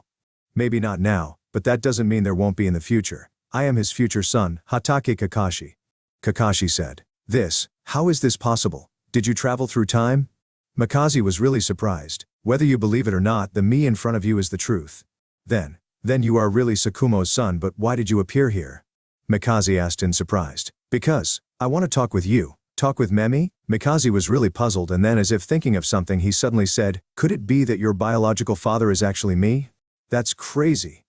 Kakashi's face was full of black lines. Should I just take his eyes? See Kakashi's darkened expression, Mikaze immediately calmed down and said with a dry smile, haha, I am just joking. Forget it, I'm so tired to talk nonsense with you. Let me show you directly. While Mikaze was still in a daze, Kakashi directly unlocked the seal on his left eye. Jinjutsu, Mikaze thought, and then, he felt a muddle of emotion and appeared in a forest. In front of him is a young man with yellow hair, a teenager with silver-white hair and a young girl. In the distance, a teenager wearing a pair of goggles is running towards the group. Obito, you are late again, said the girl. Sorry, Rin, I just helped an old grandma to cross the road. The goggle boy explained, panting heavily. At this time the dead fisheye boy with silver hair said, it's really an old excuse. Hearing this, the goggle boy was angry and said, Kakashi, what are you talking about? At this time the young man with yellow hair smiled and said, well, since we are all here, let's start the survival test. Hearing this, the three people stopped talking, and then they looked at the yellow-haired young man and were ready to fight. Mikaze could see clearly that the silver-white-haired dead fisheye boy was the guy who claimed to be Hatake Kakashi before. That guy was 7 or 8 years old, and he is similar to Sakumo's current appearance. Is he really Sakumo's son? Moreover, why do I have such inexplicable sense of familiarity with the goggle boy? The scene is constantly changing, and the goggle boy and the white-haired boy are always arguing. As a bystander, Mikaze sees it very clearly. But after a while the goggle boy and the white-haired boy are fighting against Iwagakura's shinobi. Then the goggle boy awakened his Sharingan. After the fight a landslide happened in the cave, and half of the goggle boy's body was crushed under a huge boulder. At this moment the goggle boy handed his left eye to the white-haired dead fisheye boy as his birthday gift. Mikaze did not know why, but when he saw this scene, there was a pain in his heart. It's as if he loses something important. Why? Why I do feel this way? What kind of relationship does this boy named Obito have with me? Mikaze asked in confusion. He is your son, Uchiha Obito. Kakashi's voice rang in Mikaze's ear, making him as if being struck by a lightning. Chapter 346, Chapter 346 Telling the Truth.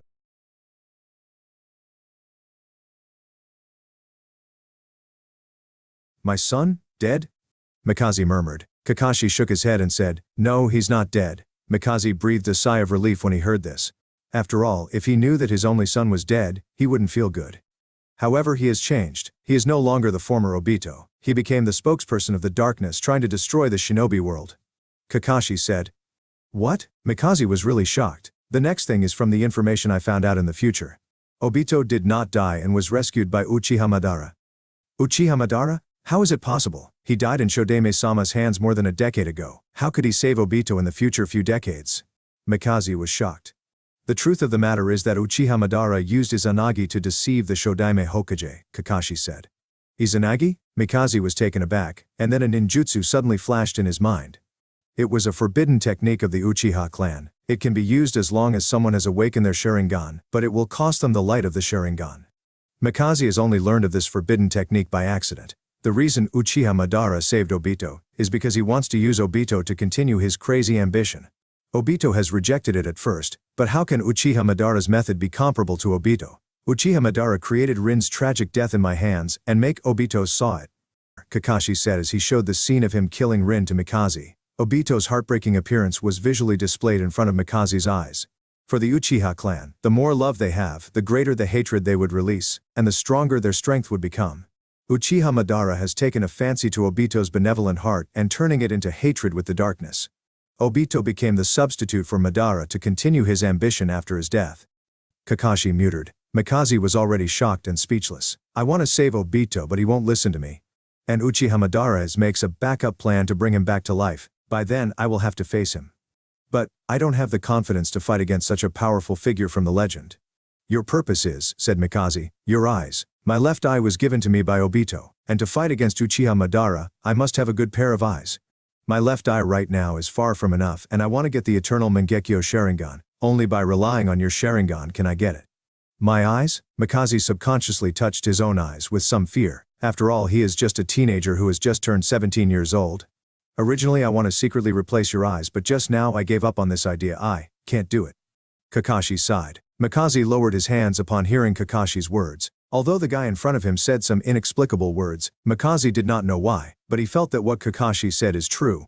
The scenes that he just saw seemed to be really from the future. Do you want my eyes? Asked Mikaze. Yeah, I need more strength to fight against Uchiha Madara, Kakashi said sincerely. Mikaze bowed his head as he is in a deep thought, and it is unknown what he was thinking. Kakashi didn't urge him either. After all, he knew that it was absurd to ask others to believe in him. Sure enough, Mikaze said, sorry, even if the future you said is true, I will change it with my own ability. These eyes are my support and I can't give it to you. Hearing this, Kakashi's expression darkened. He has expected this result from long ago, but when it really happened, he couldn't help but felt that it was a bit ironic. Mikaze knew that the person in front of him was telling the truth. After all, if Kakashi simply wants to take away his eyes, he had countless opportunities just now. But he didn't take it. Kakashi woke him up and told him a lot of nonsense. This kind of behavior is exactly the same as Sakumo. Coupled with his face, Mikaze already believed in everything Kakashi said. But even if Kakashi is saying the truth, Mikaze is not willing to give up. Why can't I change my own fate? As a 17-year-old boy, it is really a joke if he wants to give up his hopes for life. Is that so? I understand, Kakashi muttered. Mikaze suddenly said, Kakashi, I believe that you are telling the truth, but I also believe in myself. If I really can't change my destiny, I am willing to entrust my Sharingan to you. If I really died, I believe that since you can come here, you will definitely be able to go to that point of time. Kakashi's eyes lit up when he heard this and said, are you sure? If I really died, that means that I wasn't able to change my destiny.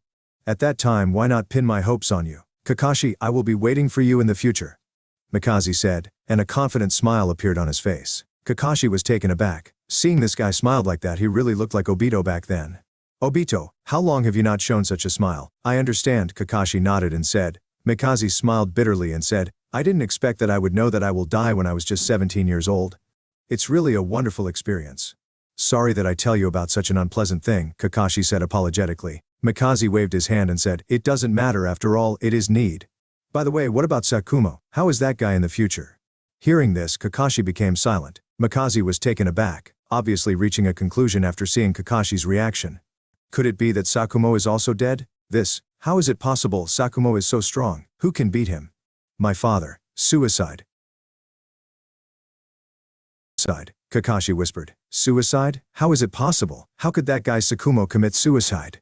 Mikaze said in disbelief. Just looking at Kakashi's expression, it would be impossible for Mizake believe it. What the hell happened? Kakashi hesitated for a moment, and then told Mikaze about it. Perhaps this can change the death of his father, but not necessarily. It turned out to be like that. Mikaze was silent for a while and then said, Sakumo is definitely not a person who would give up his life easily. There is definitely a reason behind this that only he knows. Other reasons? Kakashi muttered. Yeah, Mikaze said firmly. So for what exactly did Sakumo commit suicide for? Kakashi doesn't know, and Mikaze also doesn't know. But there will always be a day when Kakashi finally knows the truth, and maybe, that day is not far away from now. Chapter 347, Chapter 347 Prelude to Destiny.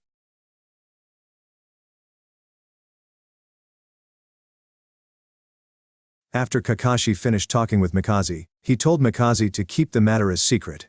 Mikaze understood the reason, so he agreed. After leaving from the Genjutsu's world, Kakashi left. Mikaze, who is now alone with his unconscious teammate, is showing a contemplating look. What happened today made the young Mikaze suddenly know too many things that shouldn't be known. He suddenly felt that he needed to change his way of life.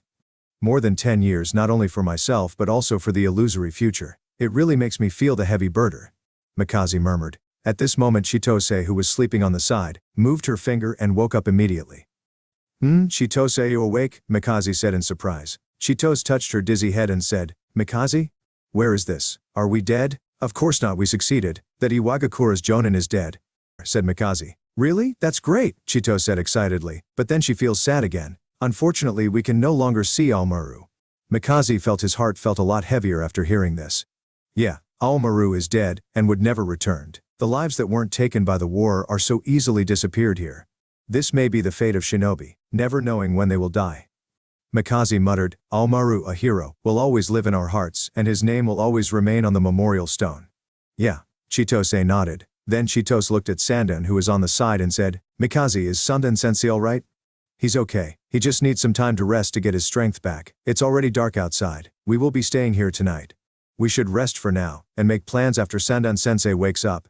Okay. The weather is cloudy outside, and a light rain slowly began to fall. Kakashi walked alone in the forests. The rain is already drenching his hair. Just now there seemed to be someone looking at Uchiha Mikaze in the dark during the battle. He had a strong presence, but he didn't have much malice. Who would it be? Kakashi muttered to himself but couldn't think of an answer. The man seemed to be just passing by. He didn't chase after Mikaze and left after the battle end. It seemed like he had just watching a good show, and then left with satisfaction. Is Ayati Uchiha Madara? Kakashi murmured. Kakashi knows that during this period of time there are only a few people that have such powerful presence, and Uchiha Madara is the one of them. The rest should all be Kugs from the other villages, and maybe they are just wandering and saw the battle. If it's Madara, is he targeting Mikaze? Kakashi frowned, feeling something bad in his mind. Mikaze's talent is outstanding, but he belongs to the late bloomer type, which is somewhat similar to Obito. In the end they are father and son, and there is not much difference in their talent. After all, in the Naruto world, the strength of bloodline is not a joke. Generally, if the father is very powerful, the son or daughter will not be weak. Kakashi suddenly thought that perhaps it was not accidental that Madara was targeting Obito. Maybe Madara was targeting Obito because he is Mikaze's son. Could it be? Kakashi suddenly thought of something. It was not very clear, but there was a faint thought in his mind. I should put aside this matter for the time being. The Ryumiyaku vein's energy is still accumulating. Although the energy consumed this time is not much, it will still take a while before I can use it. Then, what's next?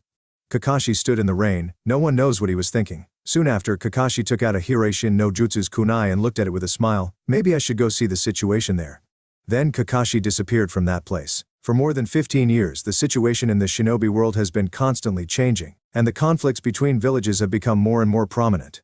The Second Shinobi World War has inevitably happened. Those who were little boy in those days have now become middle-aged men. This year, Konoha is 35 years old, Uchiha Mikaze is 32 years old, and Hatake Sakumo is 30 years old. On the battlefield, Mikaze couldn't help but recall the memory from the 15 years ago. As the young man who claimed to be Sakumo's son said that day, his child was born, and his son name is Obito. As that person said, Sakumo also has a son named Kakashi. Mikaze knows that everything the man said is true. The so-called future is real. So is this the year when I will die? He originally had been uneasy, but at this moment Mikaze has never been calmer than ever. Is death terrifying? If it was the 17-year-old Mikaze, he would say that it is very terrifying for Mikaze, who is now 32 years old. Death is not terrifying because he knows that in this world, there are things more terrifying than death.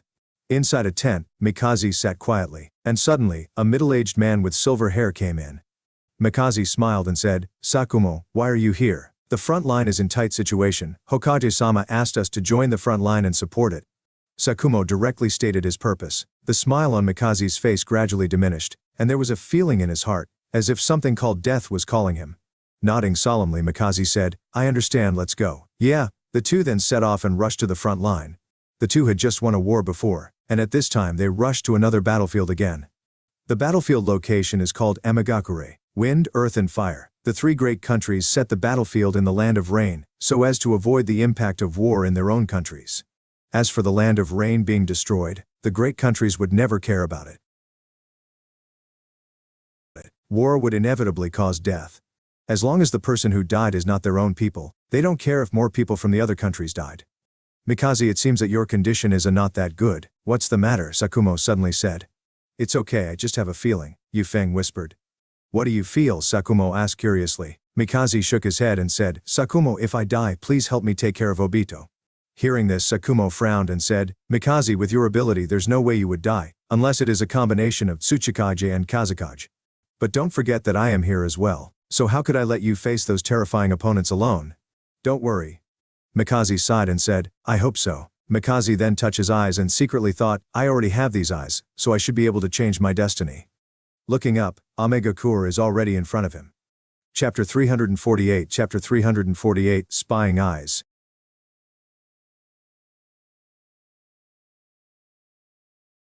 In the dark underground lair, an old man with white hair was looking at the huge wooden golem in front of him. If anyone with the original plot knowledge is here, they will know that this is the legendary Gedo Mazo. Is this the body of the legendary Jubi? It is spectacular. The old man muttered to himself, and then turned around. His old face made him look a little haggard, but his eyes looked piercing. Concentric circles covering his eyeballs, looking mysterious. Rinnegan, the old man touched his eyes and looked a little excited. Sure enough, is this the power recorded on the stone tablet? Rinnegan, Uchiha Madara has finally succeeded. If anyone hears these words here, they will be really shocked. Rinnegan and Uchiha Madara are both legendary existences in the shinobi world. Madara looked at his arm and said in a low voice, Unfortunately, this Rinnegan came too late. With my body now, I am afraid I don't have much time to implement my plan. Sure enough, I can only get the Rinnegan for now. Then, I will use Rinnegan's strength in the future to let me return to this world. I wonder if there is any news from White Zetsu.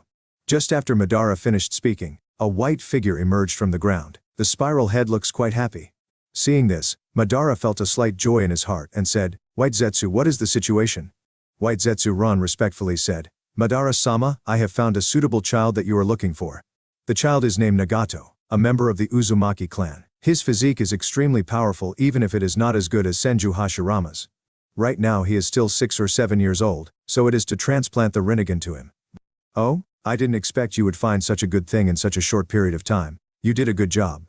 So, where is this child? Madara said. In the land of rain.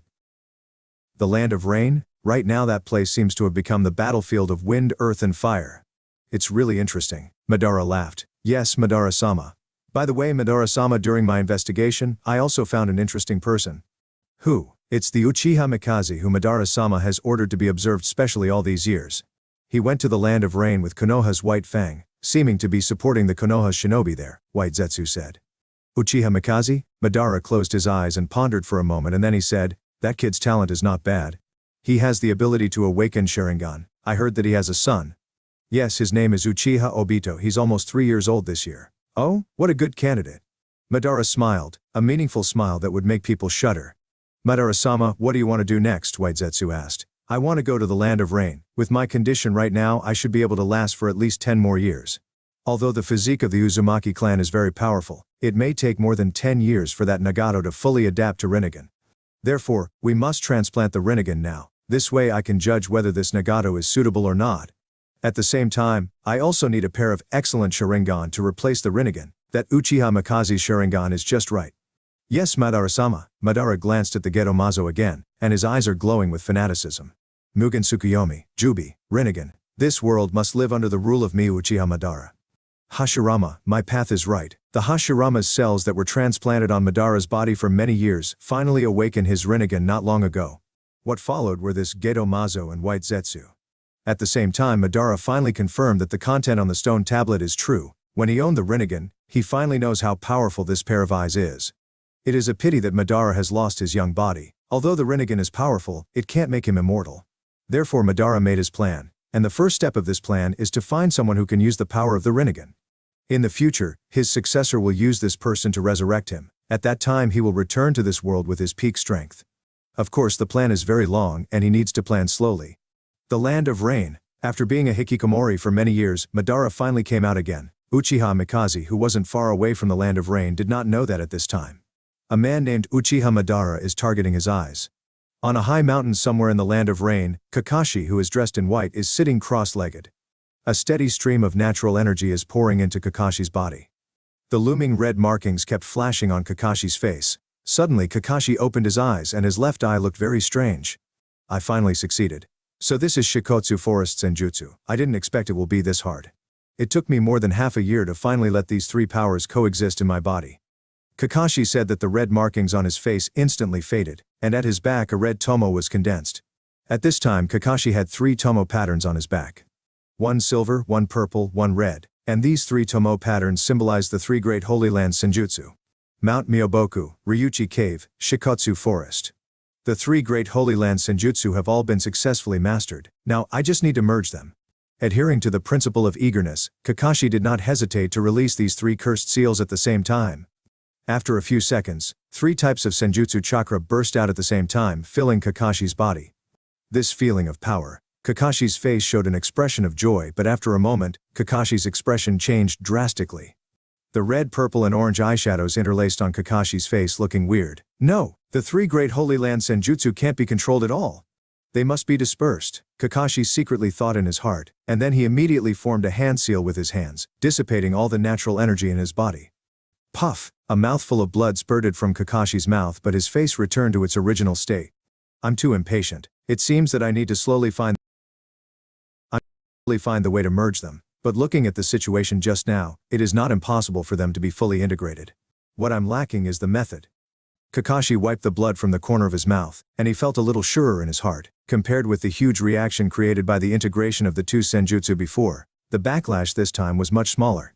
Then, it can be said that he is moving in the right direction, and as long as he got the right direction, he will succeed sooner or later. The matter of senjutsu's integration should be put aside for now. I am afraid that it will not be peaceful in the next few days. Kakashi stood up and looked at the scenery below the mountain. The wind is strong and the rain is pouring. This country that has been raining all the year round has become a bloody battlefield at this time. As a battlefield, there are too many dead people here. In the days to come, the number of the dead people will only increase. Chapter 349. Chapter 349 Sneak Attack.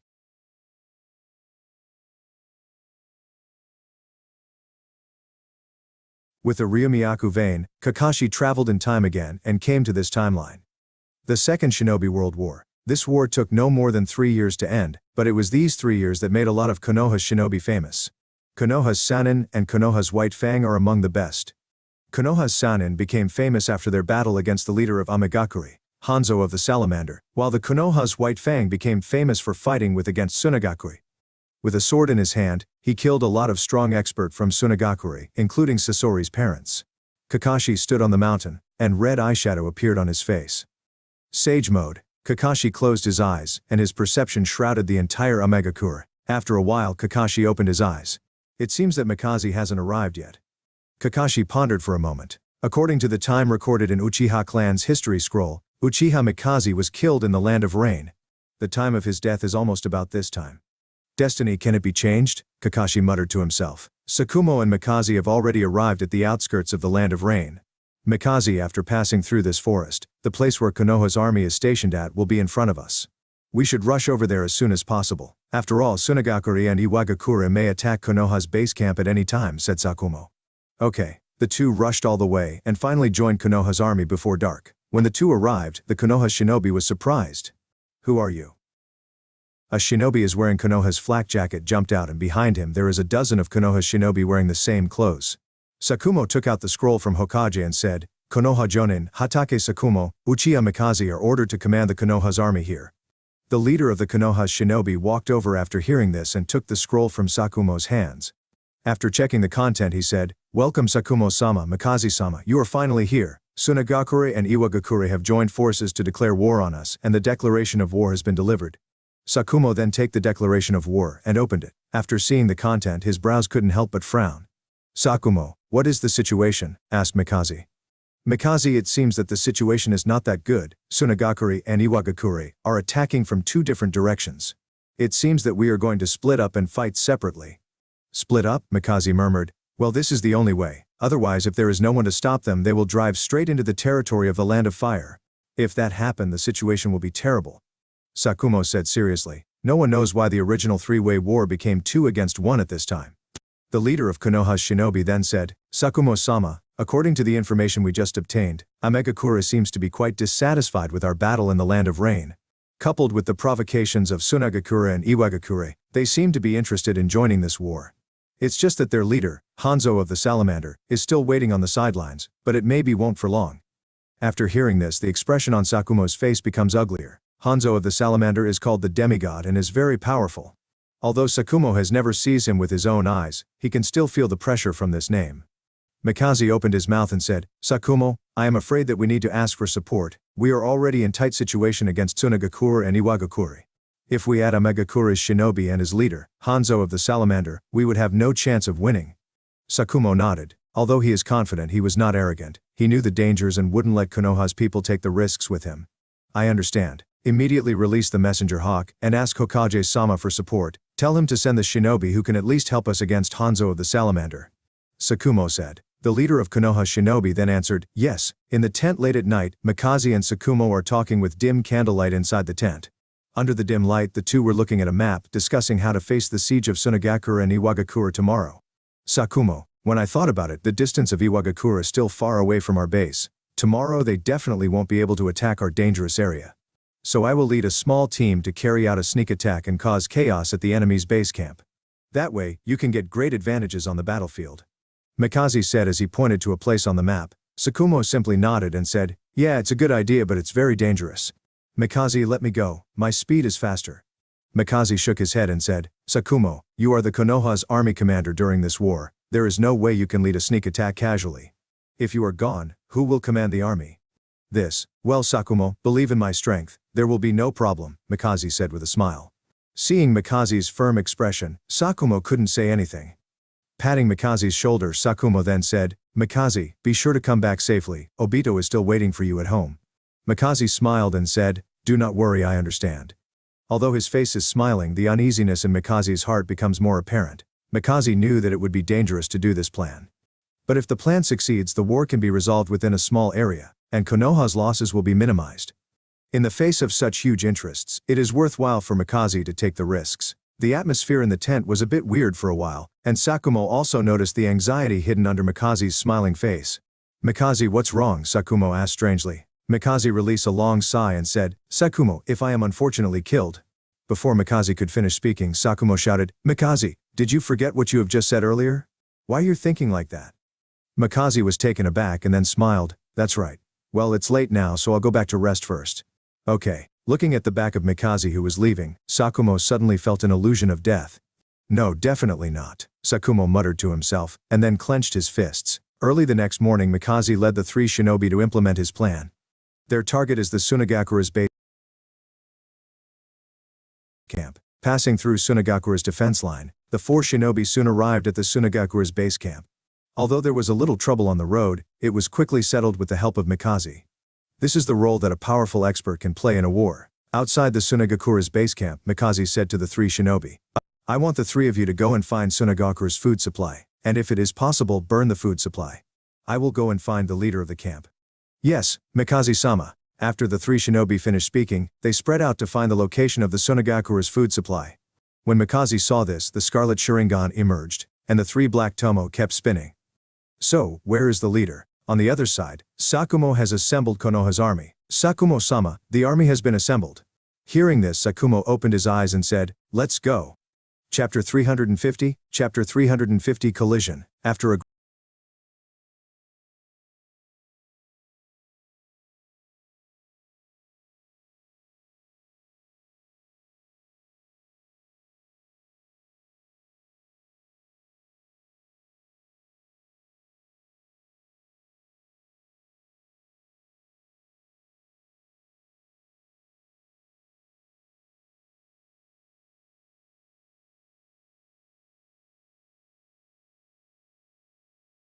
After a great battle, the battlefield fell silent. The white short sword in Sakumo's hand was stained with blood. "Sakumo-sama, there seems to be a problem at Tsunagakure's rear. We have won this battle." Sakumo nodded and said, "Mikaze and the others should have succeeded." Although the battle was over, Sakumo didn't know why, but his heart was full of anxiety. "What's going on? This feeling is something happened to Mikaze?" Sakumo secretly thought, and the anxiety and heart became even stronger. "No, I have to go there and take a look immediately." Sakumo then said to another person, Fukuyuki, lead everyone to clean the battlefield and then return to the base. I will go to meet Mikaze. After Sakumo finished speaking, he used Shunpo to disappear, leaving Fukuyuki alone in a daze. But soon he reacted and took over the Sakumo's work. The scenes around him are blurred as Sakumo runs as fast as he can. Sakumo squeezed the short sword in his hand and murmured, "Mikaze, wait for me." Somewhere in the land of rain, Sage Mode's mark reappeared on Kakashi's face, and a trace of surprise flashed in his eyes. Mikaze has encountered a strong enemy? This chakra is so powerful, who can it be? Kakashi thought for a moment, and then he used Shunpo, rushing towards Mikaze's location. Let's rewind the time to an hour ago. With a head in his hand, 3 Konoha shinobi quickly gathered beside Mikaze. Seeing the head, the 3 shinobi was a little surprised, but they quickly recovered. One of them then said, "Mikaze-sama, all of Sunagakure's food supply has been burned. Good, the food supply is gone and the leader of this camp is also killed by me. With this, I think that Sakumo would have smooth victory over the Sunagakure. We will retreat now." Yes. After Mikaze and the 3 shinobi have walked halfway, suddenly, an old man with long hair appeared in front of them. Mikaze was taken aback and stopped quickly. One of the shinobi then said, "Who are you? Konoha is taking care of things right now, and if you have nothing to do here, please leave." Haha, Konoha. It's really a nostalgic name. The old man sighed, revealing his unique eyes. Mikaze was taken aback and exclaimed, "Rinnegan? Haha, it seems that you are very surprised. Indeed, how many people have seen this legendary eye?" The old man said with a smile. A shinobi then asks, "Who are you? Don't interfere with Konoha's affairs." The old man snorted coldly and said, "You're really noisy. I'll make this world a little quieter." The old man said, making hand seals with his hands, and said, "Mokuton, Sashiki no Jutsu, wood release cutting technique?" What? Everyone was surprised. Mokuton? How could it be possible? Since the death of Shodeme-sama, no one in this world can use such ninjutsu? But in the next moment, their doubts will no longer have the chance to be solved. 3 screams sounded at the same time, and the 3 shinobi who followed Mikaze has been stabbed in their hearts by the sharp wooden spikes that suddenly appeared. The sharp wooden spikes also moved towards Mikaze, but Mikaze was able to dodge it. Everything happened in just a blink of an eye. The Konoha shinobi didn't expect that this seemingly weak elderly man would be using such a killer move. "Oh, what a good shunshin. You're worthy of being a descendant of my Uchiha clan," the old man said with a smile. Looking at the 3 dead companions in front of him, Mikaze couldn't help but feel angry. "Who are you?" "Me, you can call me Uchiha Madara." With a whisper he uttered a name that was enough to make every shinobi tremble. Mikaze's pupils shrank and then said, "Sure enough, you are still alive."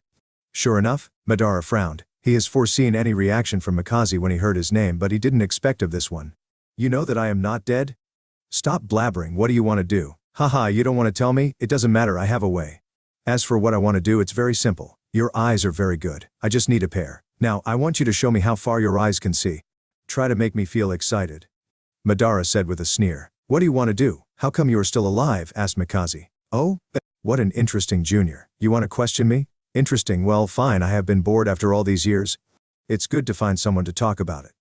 Mikaze was not in a hurry, quietly waiting for Madara to speak. "During the battle at the Valley of the End, I knew that I couldn't beat Hashirama, so I set up Izanagi in advance and obtained Hashirama's cells," Madara said quite proudly. Over the years Madara has been planning silently, but now that he finally sees the results he can't help but want to find someone to share.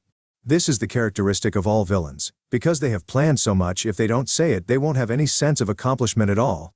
Mikaze's face was calm when he heard this, and the last bit of doubt in his heart disappeared. What the man called Kakashi said is true.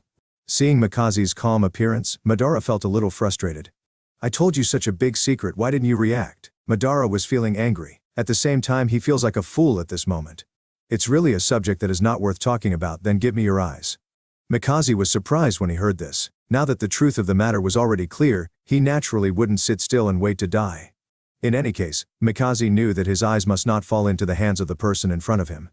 With both of his hands quickly forming hand seals, chakra lifted up from Mikaze's chest and ejected from his mouth. Keiton, Ryuka no Jutsu, Fire Release Dragon Fire Technique. A huge fire dragon flew out of Mikaze's mouth and shot towards Madara. Madara sneered and said, "Fire release? What a joke. No one in this world is better at it than me. Let me show you the real fire release." Both of Madara's hands are also forming the same hand seals, but his speed is faster than Mikaze. The same hand seals, the same ninjutsu. Keiton, Ryuka no Jutsu. Jutsu, Fire Release Dragon Fire Technique. Boom, the 2 giant fire dragons collided in midair. With a loud noise the expected evenly matched did not appear. Mikaze's fire dragon was directly destroyed by Madara's fire dragon. Seeing this, Mikaze's pupils shrank. What a terrifying fire release, as expected of the legendary Uchiha Madara. The terrifying fire dragon rushed towards Mikaze. Although Mikaze was surprised, the movements of his hands did not stop. After finishing the hand seals, Mikaze muttered softly, "Doton Doryuheki, Earth release Earth-style wall." After the Earth wall was just raised, it directly blocks the huge fire dragon. Boom! The fire dragon directly destroyed the Earth wall to piece with its terrifying power. And the remaining fires blasted towards Mikaze. After being blocked by 2 consecutive ninjutsu, the fire release has not been completely extinguished yet. Chapter 351, Chapter 351 Mangekyo's reappearance.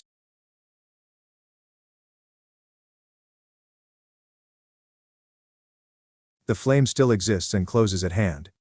Without any other choice, Mikaze gathers chakra on his hands and take the remaining flame forcibly. The flame dissipated, and bursts of white smoke rose from Mikaze's hands. Even after the scorching fire release has been blocked twice, Mikaze still feels soreness in his hands when he forcibly blocks it with his hands. Fortunately, it didn't hurt him that much. What a terrifying fire release ninjutsu. It is rumored that Uchiha Madara's mastery fire release ninjutsu is extremely high.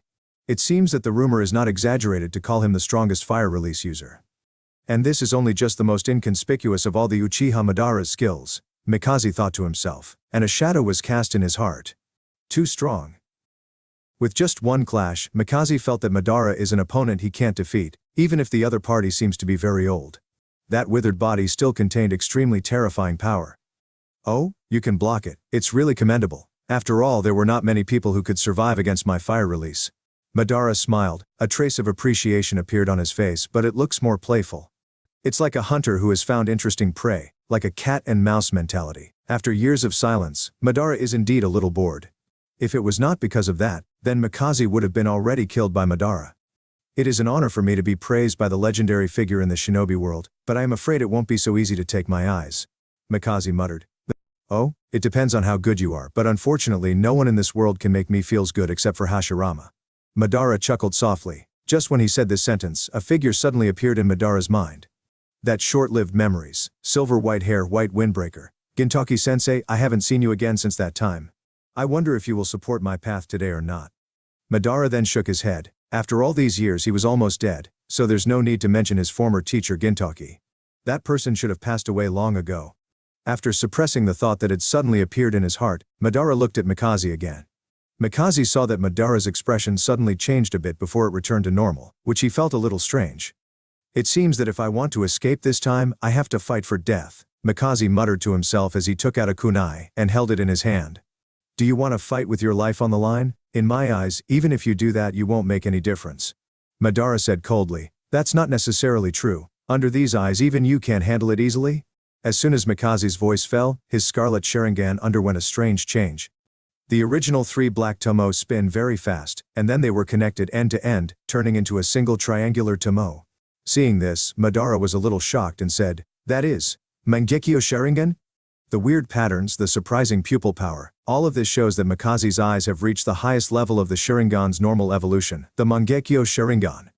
Mikaze's expression was solemn. After all, the reason for these eyes to be awakened was not something to be happy about. After witnessing the death of his wife, Mikaze awakened the Mangekyo Sharingan. Since Mikaze awakened it, he has never used it in front of anyone, so no one knows about it except himself. As a member of the Uchiha clan, Mikaze knows what this Mangekyo Sharingan means, so if anyone knows about it, it may be not a good thing for him. After being a little shocked for a moment, Madara calmed down, and then he smiled. What an interesting junior. I didn't expect that after me and Izuna, the Uchiha clan would have someone who can awaken the Mangekyo Sharingan. For you to have this power, it's really touching my heart. Come, show me your full strength. Let me take a good look at what kind of ability your Mangekyo has and how powerful it is. Originally Madara is fighting with Mikaze with playful mind, but after seeing this he became a little serious. It was not that Mikaze's strength had made him feel scared, but because those eyes made Madara feels curious. This is the 3rd pair of Mangekyo Sharingan he has ever seen, so Madara is naturally interested in it. Mikaze tightened the grip on the kunai in his right hand, and felt that his hand became a little sweaty. After facing this legendary figure of the shinobi world alone, Mikaze finally knew the real reason why these legends were called the legends. Very powerful. A word that already summarized everything. Mikaze knew that the way for him to win at this time is to use the ability of his eyes. Without the understanding the ability of my eyes, even Madara would have difficulty coping with it. After Mikaze has made up his mind, the silent atmosphere was broken in an instant. Mikaze moves, the kunai in his right hand was thrown, and then his hands get inside his ninja bag, taking countless shuriken instantly and then threw them at the same time. And then he formed hand seals with his hand. Shuriken Kage Bunshin no Jutsu, Shuriken Shadow Clone Technique. The shuriken thrown multiplied and then, a shuriken rain was formed in an instant. Oh, interesting ninjutsu, but it's not enough. As Madara commented, his hands were not idle. After quickly forming some hand seals, he lightly shouted, Mokuton Mokujoheki, wood release wood locking wall. Only the tinkling sound was heard, and all the shuriken were blocked by the semicircular wooden wall. The defensive ability of the wooden wall is much stronger than that of the earth wall. After Hashirama, only Madara can use this wood release to the point of perfection. Mikaze was not overly surprised when he saw this. This level of ninjutsu was enough against ordinary people, but it would obviously not have much effect against Uchiha Madara. However, Mikaze's attacks have just begun at this time. Manipulated shuriken technique, countless steel wires began to dance in Mikaze's hands. And the shuriken that were originally nailed to the wooden wall began to tremble. In an instant the shuriken fly again. The kunai that Mikaze threw out first was also pulled towards the shuriken, and a big round of impact was formed in an instant, knocking all the shuriken back and forth. The shuriken get past the wooden wall with a circular arc and once again forms the shuriken rain towards Uchiha Madara, who is behind the wooden wall. All this may sounded long, but it happened only in a blink of an eye. Madara was slightly startled. Watching the rain of shuriken towards him, he re-evaluated Mikaze calmly. Interesting, using the wire and the previous thrown kunai to carry out the second attack with the shuriken. It's a great shuriken jutsu, but no matter how good the shuriken jutsu is, it won't ever be enough. Seeing the shuriken rain was about to hit his body, Madara stretched out his hands. Boom! Terrifying repulsion force spread from Madara's body, and the shuriken all bounced away completely. Only at this time Madara yelled, Shinra Tensei, Almighty Push. Chapter 352, Chapter 352, Unknown Ability.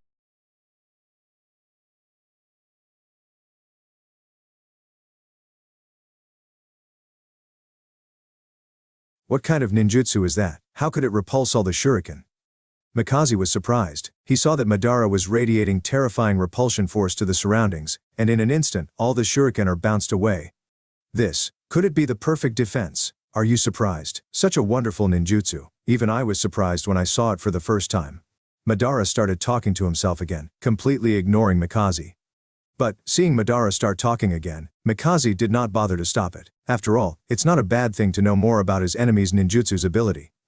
This is the power of Rinnegan. You will feel that terrifying power. Under this power you can only tremble. Madara said softly. There is no frivolousness in his words, but it makes people feel unparalleled arrogance after hearing it. That scary ability that has never been seen before, is making the Rinnegan worthy of being the strongest dojutsu from the three great dojutsu. Madara doesn't know about my Mangekyo's ability, but I also don't know his Mangekyo's ability. Besides, he still has the Rinnegan. It seems that the situation is very bad, Mikaze secretly thought in his heart. Although your shuriken jutsu are good, for me, it's still not good enough. You should show me all of your strength, otherwise you won't have any chance. Madara looked at Mikaze with indifferent expression. A bead of sweat is slipping from Mikaze's face. Taking a deep breath and suppressing the fear in his heart, Mikaze knew that he would die if he continued like this. Everything has just begun, said Mikaze, and his Mangekyo Sharingan began to spin rapidly. Oh, do you want to use your Mangekyo's ability? Interesting. Madara muttered, looking quite expectant. Yufeng rushed out with a vigorous step, and at the same time a kunai appeared in his hand. Mikaze waved the kunai, and Madara dodged it easily. Mikaze then threw another blow with his backhand, but Madara stretches out his left hand lightly to block it. Madara then whispered, although your skill is good, it is still not good enough. Mikaze ignored Madara's words as he raised his right foot and kicked Madara's chest. I said, it's not enough. Madara lightly shouted, but in the next second, Mikaze kicked Madara's chest firmly with his foot, and at the same time he stabbed his kunai towards Madara's eyes. Madara was stunned. Before he knew how Mikaze's kick hit him, he already faced a life-threatening attack. Without hesitation, Madara yelled softly again, Shinra Tensei, Almighty Push. In an instant the powerful repulsion appeared again, and the kunai that was held by Mikaze was knocked into the air again and landed in the distance. Mikaze landed and covered his chest. The force made him blown away, which was very uncomfortable. Damn it, I almost got him. I didn't expect it to still fail. Mikaze secretly thought in his heart. Madara recalls the strange scene that just happened. I obviously want to dodge Mikaze's kick, but why did it suddenly hit me? It seems to happen in an instant. Is it space ninjutsu? No, I didn't feel any space fluctuation. Madara was puzzled, and looked at Mikaze who was lying down not far away. He then said, "It's really an interesting ability, I almost got beaten by that. Is that your Mangekyo Sharingan's ability?" Mikaze ignored Madara, and didn't want to answer Madara's question at all. "Oh, you don't want to tell me? No matter. When I get your eyes I can naturally figure out that ability. Then, what kind of moves do you plan to use next?" Sakumo, who was on his way, felt the anxiety in his heart is getting heavier and heavier. His brows couldn't help but frowned, and when he looked at the front, he suddenly felt a sense of fear. This is the feeling that has never appeared again since his swordsmanship has reached a very high level.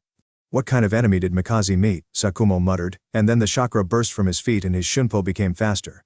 Similarly, Kakashi, who was rushing to the battlefield, looked in the distance as he felt something. "This feeling is a little familiar. Is it him?" Kakashi muttered as he has some guesses in his heart. "If it is really that person, I am afraid it will become very troublesome. Anyway, I should go and see it myself." After Kakashi finished speaking, the chakra burst from his feet.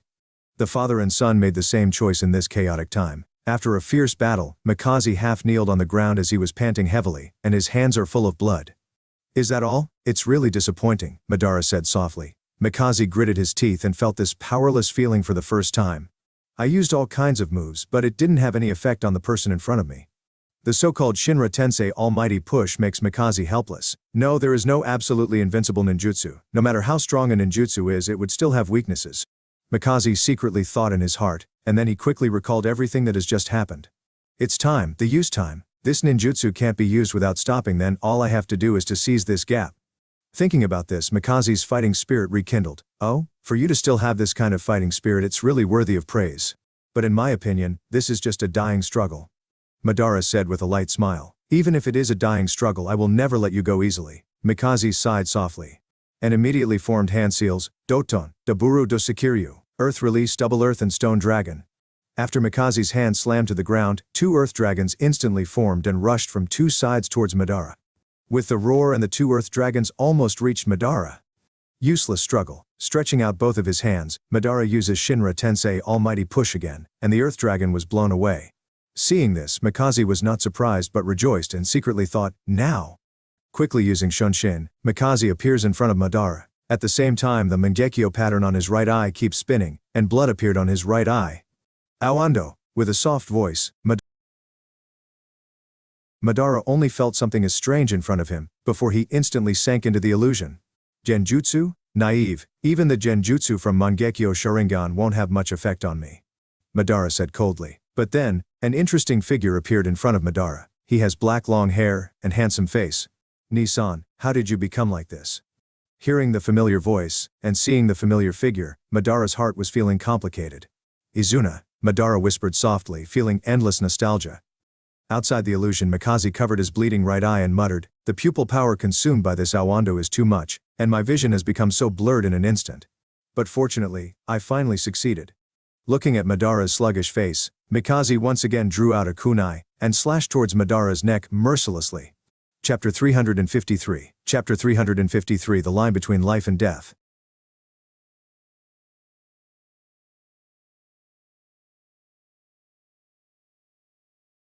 Awando, Mikaze's Mangekyo Sharingan's unique genjutsu.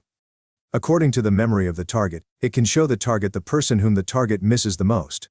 The person would have all the characteristics of the person from the target's memory, and the target would never find the differences.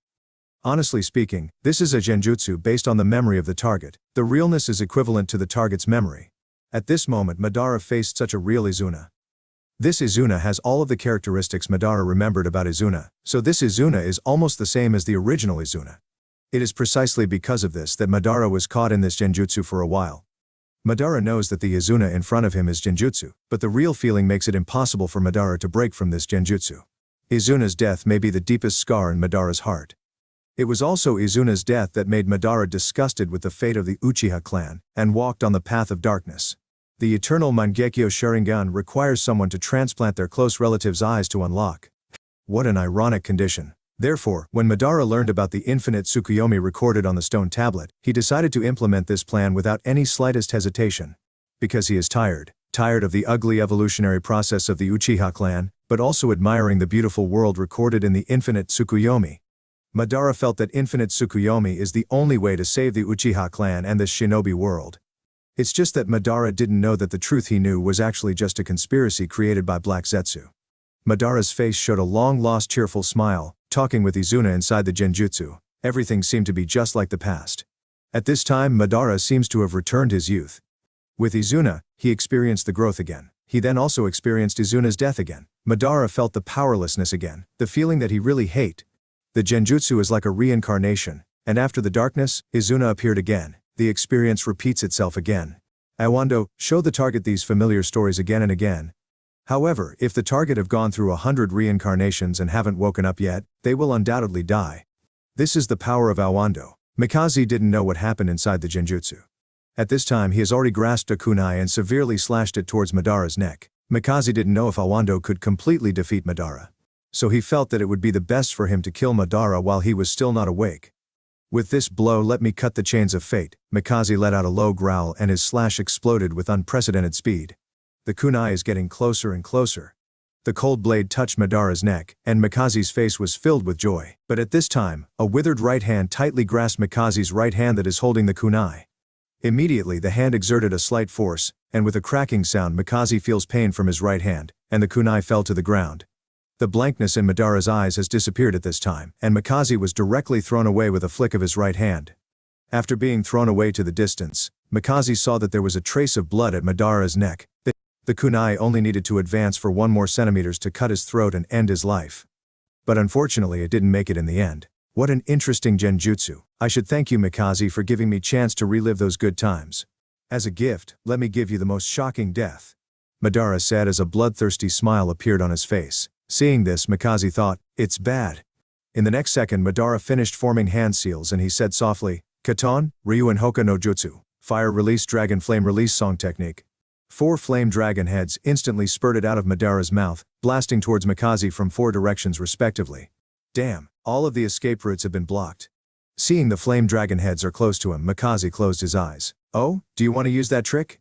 Madara said softly. In the next second, Mikaze suddenly opened his eyes, the weird pattern on his eyes kept spinning, and blood flowed from his eyes instantly. Susanoo, white chakra instantly wraps Mikaze's body, and when someone takes a closer look, they would see that it was the upper body of a skeleton. Susanoo. It is the ultimate technique of Mangekyo Sharingan, the third power that can only be unlocked with a pair of Mangekyo Sharingan, and it is also called the power of God. During the Warring States period, it was known as the horrifying pupil technique that was hard to escape from. Boom! The 4 flame dragon heads bombarded the white Susanoo, but the white Susanoo wasn't scratched at all. What a nostalgic technique. I didn't expect you to be able to use Susanoo. If this is the case, maybe you can make me feel more excited. After Madara finished speaking, blue chakra instantly burst out of his body, and then the almost identical skeleton wrapped Madara's body. Unlike Madara's relaxed condition, Mikaze was panting heavily at this time. The pain in his eyes made Mikaze almost unable to open his eyes. And what was even more terrifying was the tremendous pressure on his body after using the Susanoo. That pain is very hard to describe. Damn, if this goes on I'll die from pain before Uchiha Madara kills me. Seeing Mikaze didn't move, Madara then said, it seems that you have not adapted to use the Susanoo. Is it painful? Susanoo, known as the power of God, is not so easy to use. Let me teach you carefully how to use the Susanoo. Madara's hands clasped together, and then, the blue skeleton grew flesh and blood, and it also wearing armor, looking like a majestic soldier. Mikaze stared at everything in front of him in a daze. Madara's Susanoo was really too shocking for him. Well, game over. I will take your eyes now. Susanoo pulled out 2 swords and then Madara lightly shouted, Susanoo, T2 sword dance. The blue giant blade slashed towards Mikaze's imperfect Susanoo. Mikaze's pupils shrank as he felt the threat of death. Biting his lip tightly, blood spilled out instantly. His eyes widened, and the output of his pupil power instantly increased. The original white skeleton also grew flesh and blood. However, it is not enough. Madara's Susanoo sword has already slashed on Mikaze's Susanoo. Kacha! Mikaze's Susanoo was instantly crushed and turned into pieces. The sword didn't stop and pierced into Mikaze's abdomen. The wide long sword almost stabbed Mikaze's entire abdomen. Mikaze's pupils shrank, and his blood rushed out uncontrollably. Argh! Severe pain spread throughout Mikaze's body. Madara released his Susanoo. He then stands on a boulder and looking at Mikaze coldly. It seems that you can only go this far. Mikaze looked at Uchiha Madara and his eyes were full of unwillingness. Good eyes, unfortunately this pair of eyes is now mine, Madara said as he slowly approaching Mikaze. He then stretched out his right hand, and wanted to take out Mikaze's eyes. At this moment Madara suddenly stopped and looked at a place where someone was coming. Secret sword technique, air slasher. The tens of meters long giant sword rose instantly and slashed towards Madara. Madara was taken aback, although all his attention just now was put on Mikaze. For someone to be able to get so close to him, he knew that this person is not simple.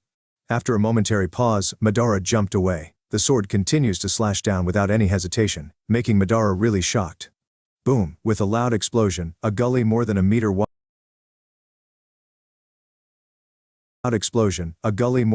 wide appeared in front of Madara's eyes. The sky was full of smoke and dust. Not good! Madara exclaimed and jumped to the place where Mikaze originally was, but there was nothing there, and the person who attacks him has also disappeared. Damn! How dare he take someone right in front of me? The anger in Madara's heart suddenly rushed up and his powerful perception was released in an instant. Huh? Not here? How is it possible? Madara was surprised. After all, with his range of perception, there's no way the other party would escape in an instant. Is it space ninjutsu? Madara said softly. So what if it is space ninjutsu? Do you think you can run? The Rinnegan on his eyes instantly faded, revealing the Scarlet Mangekyo Sharingan. Moments later, Madara seemed to have locked into a certain location, and then disappeared from that place. Chapter 354. Chapter 354 in Trust.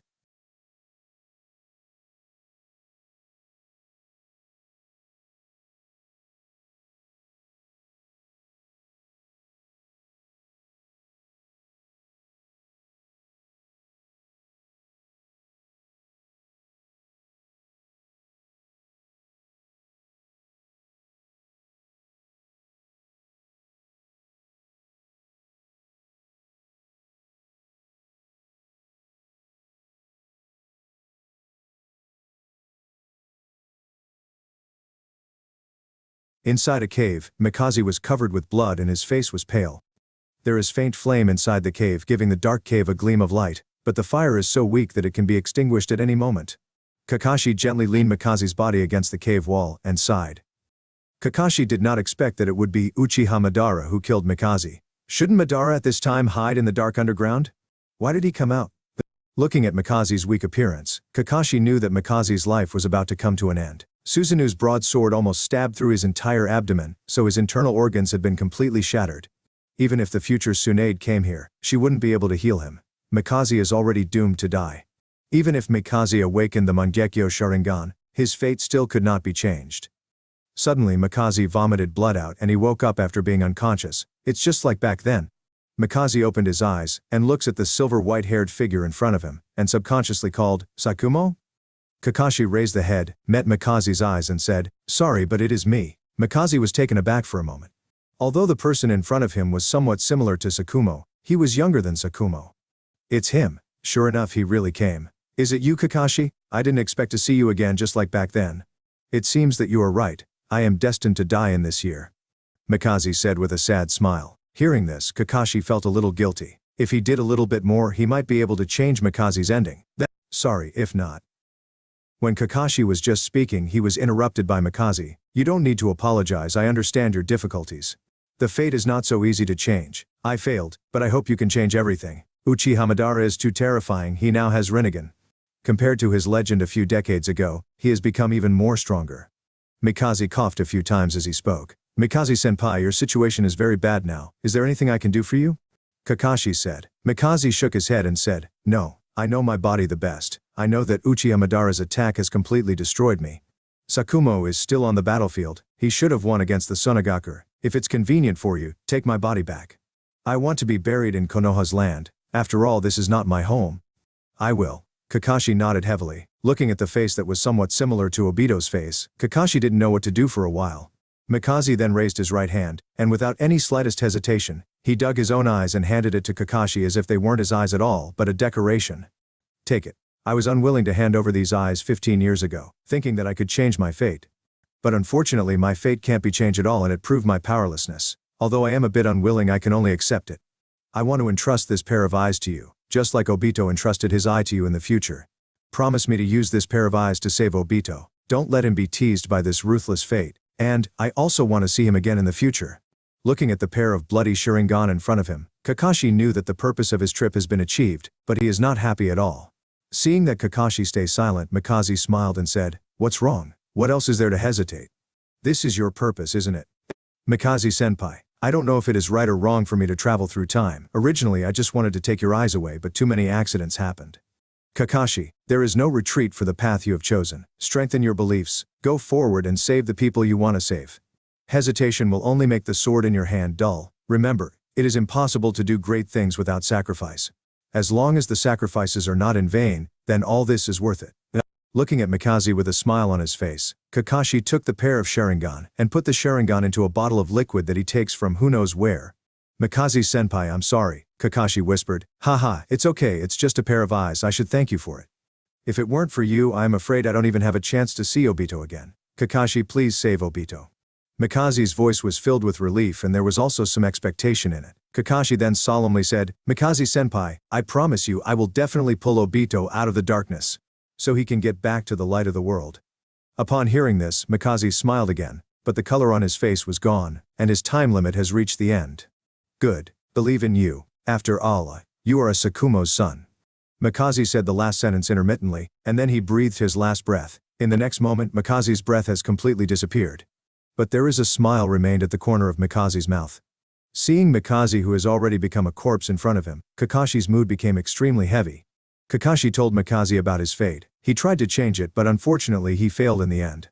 What about mine? Can I change it, or will I still be powerless to change it? Kakashi didn't know, but all he could do is just try his best to change it. Just like he did before. Suddenly it rained outside, just like how the land of rain normally. No one cares because this is a trivial thing that couldn't be more common in the land of rain. After all, this country is called the land of rain. However, Sakumo, who was running as fast as he can inside the forest, stopped abruptly. Standing on the branch of a big tree, he became motionless. Standing in the rain, Sakumo didn't know why, but sorrow suddenly filled his heart. The rain fell on Sakumo's hair, dripping down to the tips of his hair. The rain flowed through his eyes and fell from the corners of his eyes. Mikaze, are you? Sakumo muttered softly. The silent figure didn't move. It seemed as if the person who was desperately running before was not him. Sakumo seemed to feel someone tapping his shoulder lightly, saying goodbye to him. Mikaze, is this the fate you were talking about? Sakumo muttered to himself and looked up at the sky. Is this the choice you choose? And in the sky, Mikaze's smiling face seemed to appear. He seemed to be talking softly. Sakumo, I'm sorry, but it seems that I have to go first. The rain became even more stronger, and Sakumo's face was full of falling raindrop. Chapter 355. Chapter 355, Meeting Uchiha.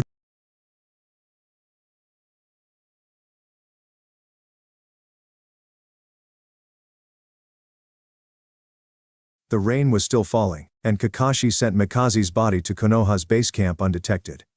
When the Konoha shinobi who stayed behind discovered the corpse, an uproar happened. No one knows who sent the corpse to their location, but everyone knows that this person is Uchiha Mikaze. It was Uchiha Mikaze who went to the rear of Tsunagakure in the morning to perform a mission. When Sakumo came back, he naturally also saw this corpse. Looking at Mikaze's body that has lost his eyes, Sakumo seemed to understand something. A battle report was sent out from Konoha's base camp. After Sandaime Hokage received the information, he was shocked. Originally he wanted Jiraiya and other two to leave later, but now it seems that they must go there as soon as possible. Otherwise the situation would be dangerous. So the three set out on their journey to the land of rain.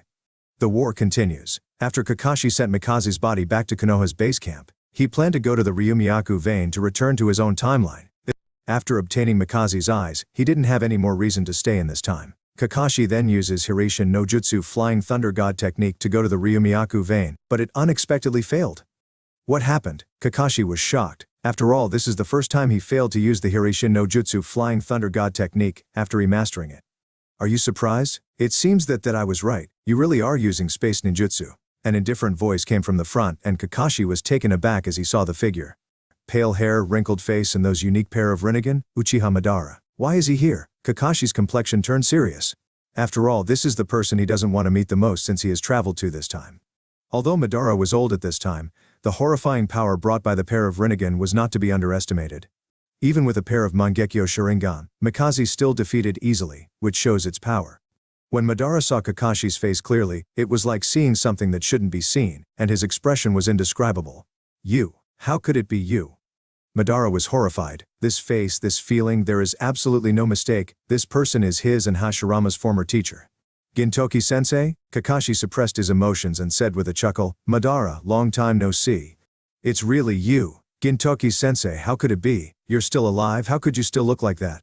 Madara was shocked. Madara, this is just a little trick, Kakashi said softly. Madara gradually calmed down. There are tens of thousands of ninjutsu in this world, so if there are one or two types that can keep youth forever, it doesn't seem surprising. I should have thought of it long ago. Except for that guy Senju Tobirama, only Gintoki-sensei can use space ninjutsu. Madara, after not meeting for so many years, it seems that you are heading towards the wrong path, Kakashi said. Wrong? Gintoki-sensei, the dream we said at that time was wrong from the very beginning. Like Hashirama, are you still insisting on such a ridiculous dream? I have finally understood the truth of this world. I'm the only one who can bring this world to true peace. Madara said fanatically. Madara, you are too confident, Kakashi muttered. Too confident? Gintoki-sensei, have you seen it? This pair of eyes, having these eyes means that I am correct. Madara pointed to his Rinnegan, as if showing off his achievements. Is that why you transplanted Hashirama's cells on yourself? Madara was taken aback. Apparently he didn't expect Kakashi to even know such things. Gintoki-sensei, it seems that although you haven't shown yourself in the shinobi world all these years, you still know everything about me and Hashirama. Who are you? Madara said as he stared at Kakashi coldly. Madara, you really are different from before. Kakashi did not answer but sighed. I was only 10 years old that year. People will always grow up and those naive dreams will also be abandoned. People always have to face reality. Gintoki-sensei, if you still think that I will be the same, I am sorry, but it won't be possible after all those years of growth. Perhaps I just feel a little sad after seeing you like this. Once you were an energic and hot-blooded teenager, but now you are hiding in the shadow of the sun causing chaos to the shinobi world. Is it really good to be alone? A trace of loneliness flashed in Madara's eyes but he quickly suppressed it. He is the messiah of the shinobi world. This kind of emotion shouldn't appear in him. Ha ha ha ha. Gintoki-sensei, you are still saying such naive things to me now. Sure enough, you are as innocent as that Hashirama. I will bring new life to this world. For this I will make any sacrifices. Kakashi shook his head. At this moment Madara believed in what was said on the stone tablet and won't hear what Kakashi said. Kakashi wanted to tell Madara the truth, but he couldn't. If he told Madara about the truth, everything will move towards an unpredictable direction, and the trajectories of the future generations may change as a result. This is a bet Kakashi can't afford to do. What's more, even if he told Madara, Black Zetsu is still out there, and all tragedies will just repeat themselves. If Black Zetsu is not defeated, then everything will be in vain. While Kakashi was thinking about this, Madara said to him, Gintoki-sensei, please hand over Uchiha Mikaze's eyes, although I don't know what you want to do with those eyes, but that pair of eyes is still useful for me, so I can't let you have it. Please, sensei, don't hinder my plan. Kakashi tensed and stared at Madara without showing any weakness. He then said, if I say no? Madara clenched his fist and said, Gintoki-sensei, although it is our reunion after a long time, but if you try to hinder my plan, I will not be merciful. With that said, it seems that this battle is inevitable, Kakashi sighed. It seems that you have chosen the most undesirable path, Gintoki-sensei. If that is so, then let me see your real strength, Gintoki-sensei. How strong are you, who once made me look forward to so much? Madara said with excited expression on his face. Kakashi glanced around, observing the strangeness around him. Kakashi knew that Hirishin no Jutsu Flying Thunder God technique won't fail for no reason, so there must be a reason for the failure, maybe some kind of space seal. If he wants to leave this place, he has to break this seal. Otherwise, Kakashi doesn't have much confidence to escape when facing against Madara. After discovering Kakashi's little action, Madara smiled and said, Gintoki-sensei, don't bother. The space in this place has been locked by me. Your space ninjutsu can't be used anymore. Back then, in order to deal with Senju Tobirama's Hirishin no Jutsu Flying Thunder God technique, I have done a lot of research to completely lock the space. Hearing this, Kakashi's pupils shrank. He did not expect that Madara would actually have the ability to lock the space. Madara continued to talk to himself. At that time, the reason why Senju Tobirama was killed by the Kinkaku force was because I locked the space there. At that time I just finished researching this ninjutsu, but I didn't expect it to be successful on the first try. It is really funny that Senju Tobirama didn't know why he couldn't use the Hirishin no Jutsu Flying Thunder God technique when he died. As the murderer who killed Izuna, Madara's hatred for Senju Tobirama is definitely not small. It's just that Senju Tobirama has Hirishin no Jutsu Flying Thunder God technique. So Madara didn't have the confidence to kill him. After all, Senju Tobirama is not weak, and with Hirishin no Jutsu Flying Thunder God technique, he will have a lot of opportunity to escape. Therefore, Madara developed a ninjutsu that can lock the space. Madara didn't expect the second time he used it, it would be against Kakashi. Chapter 356, Chapter 356 Kakashi.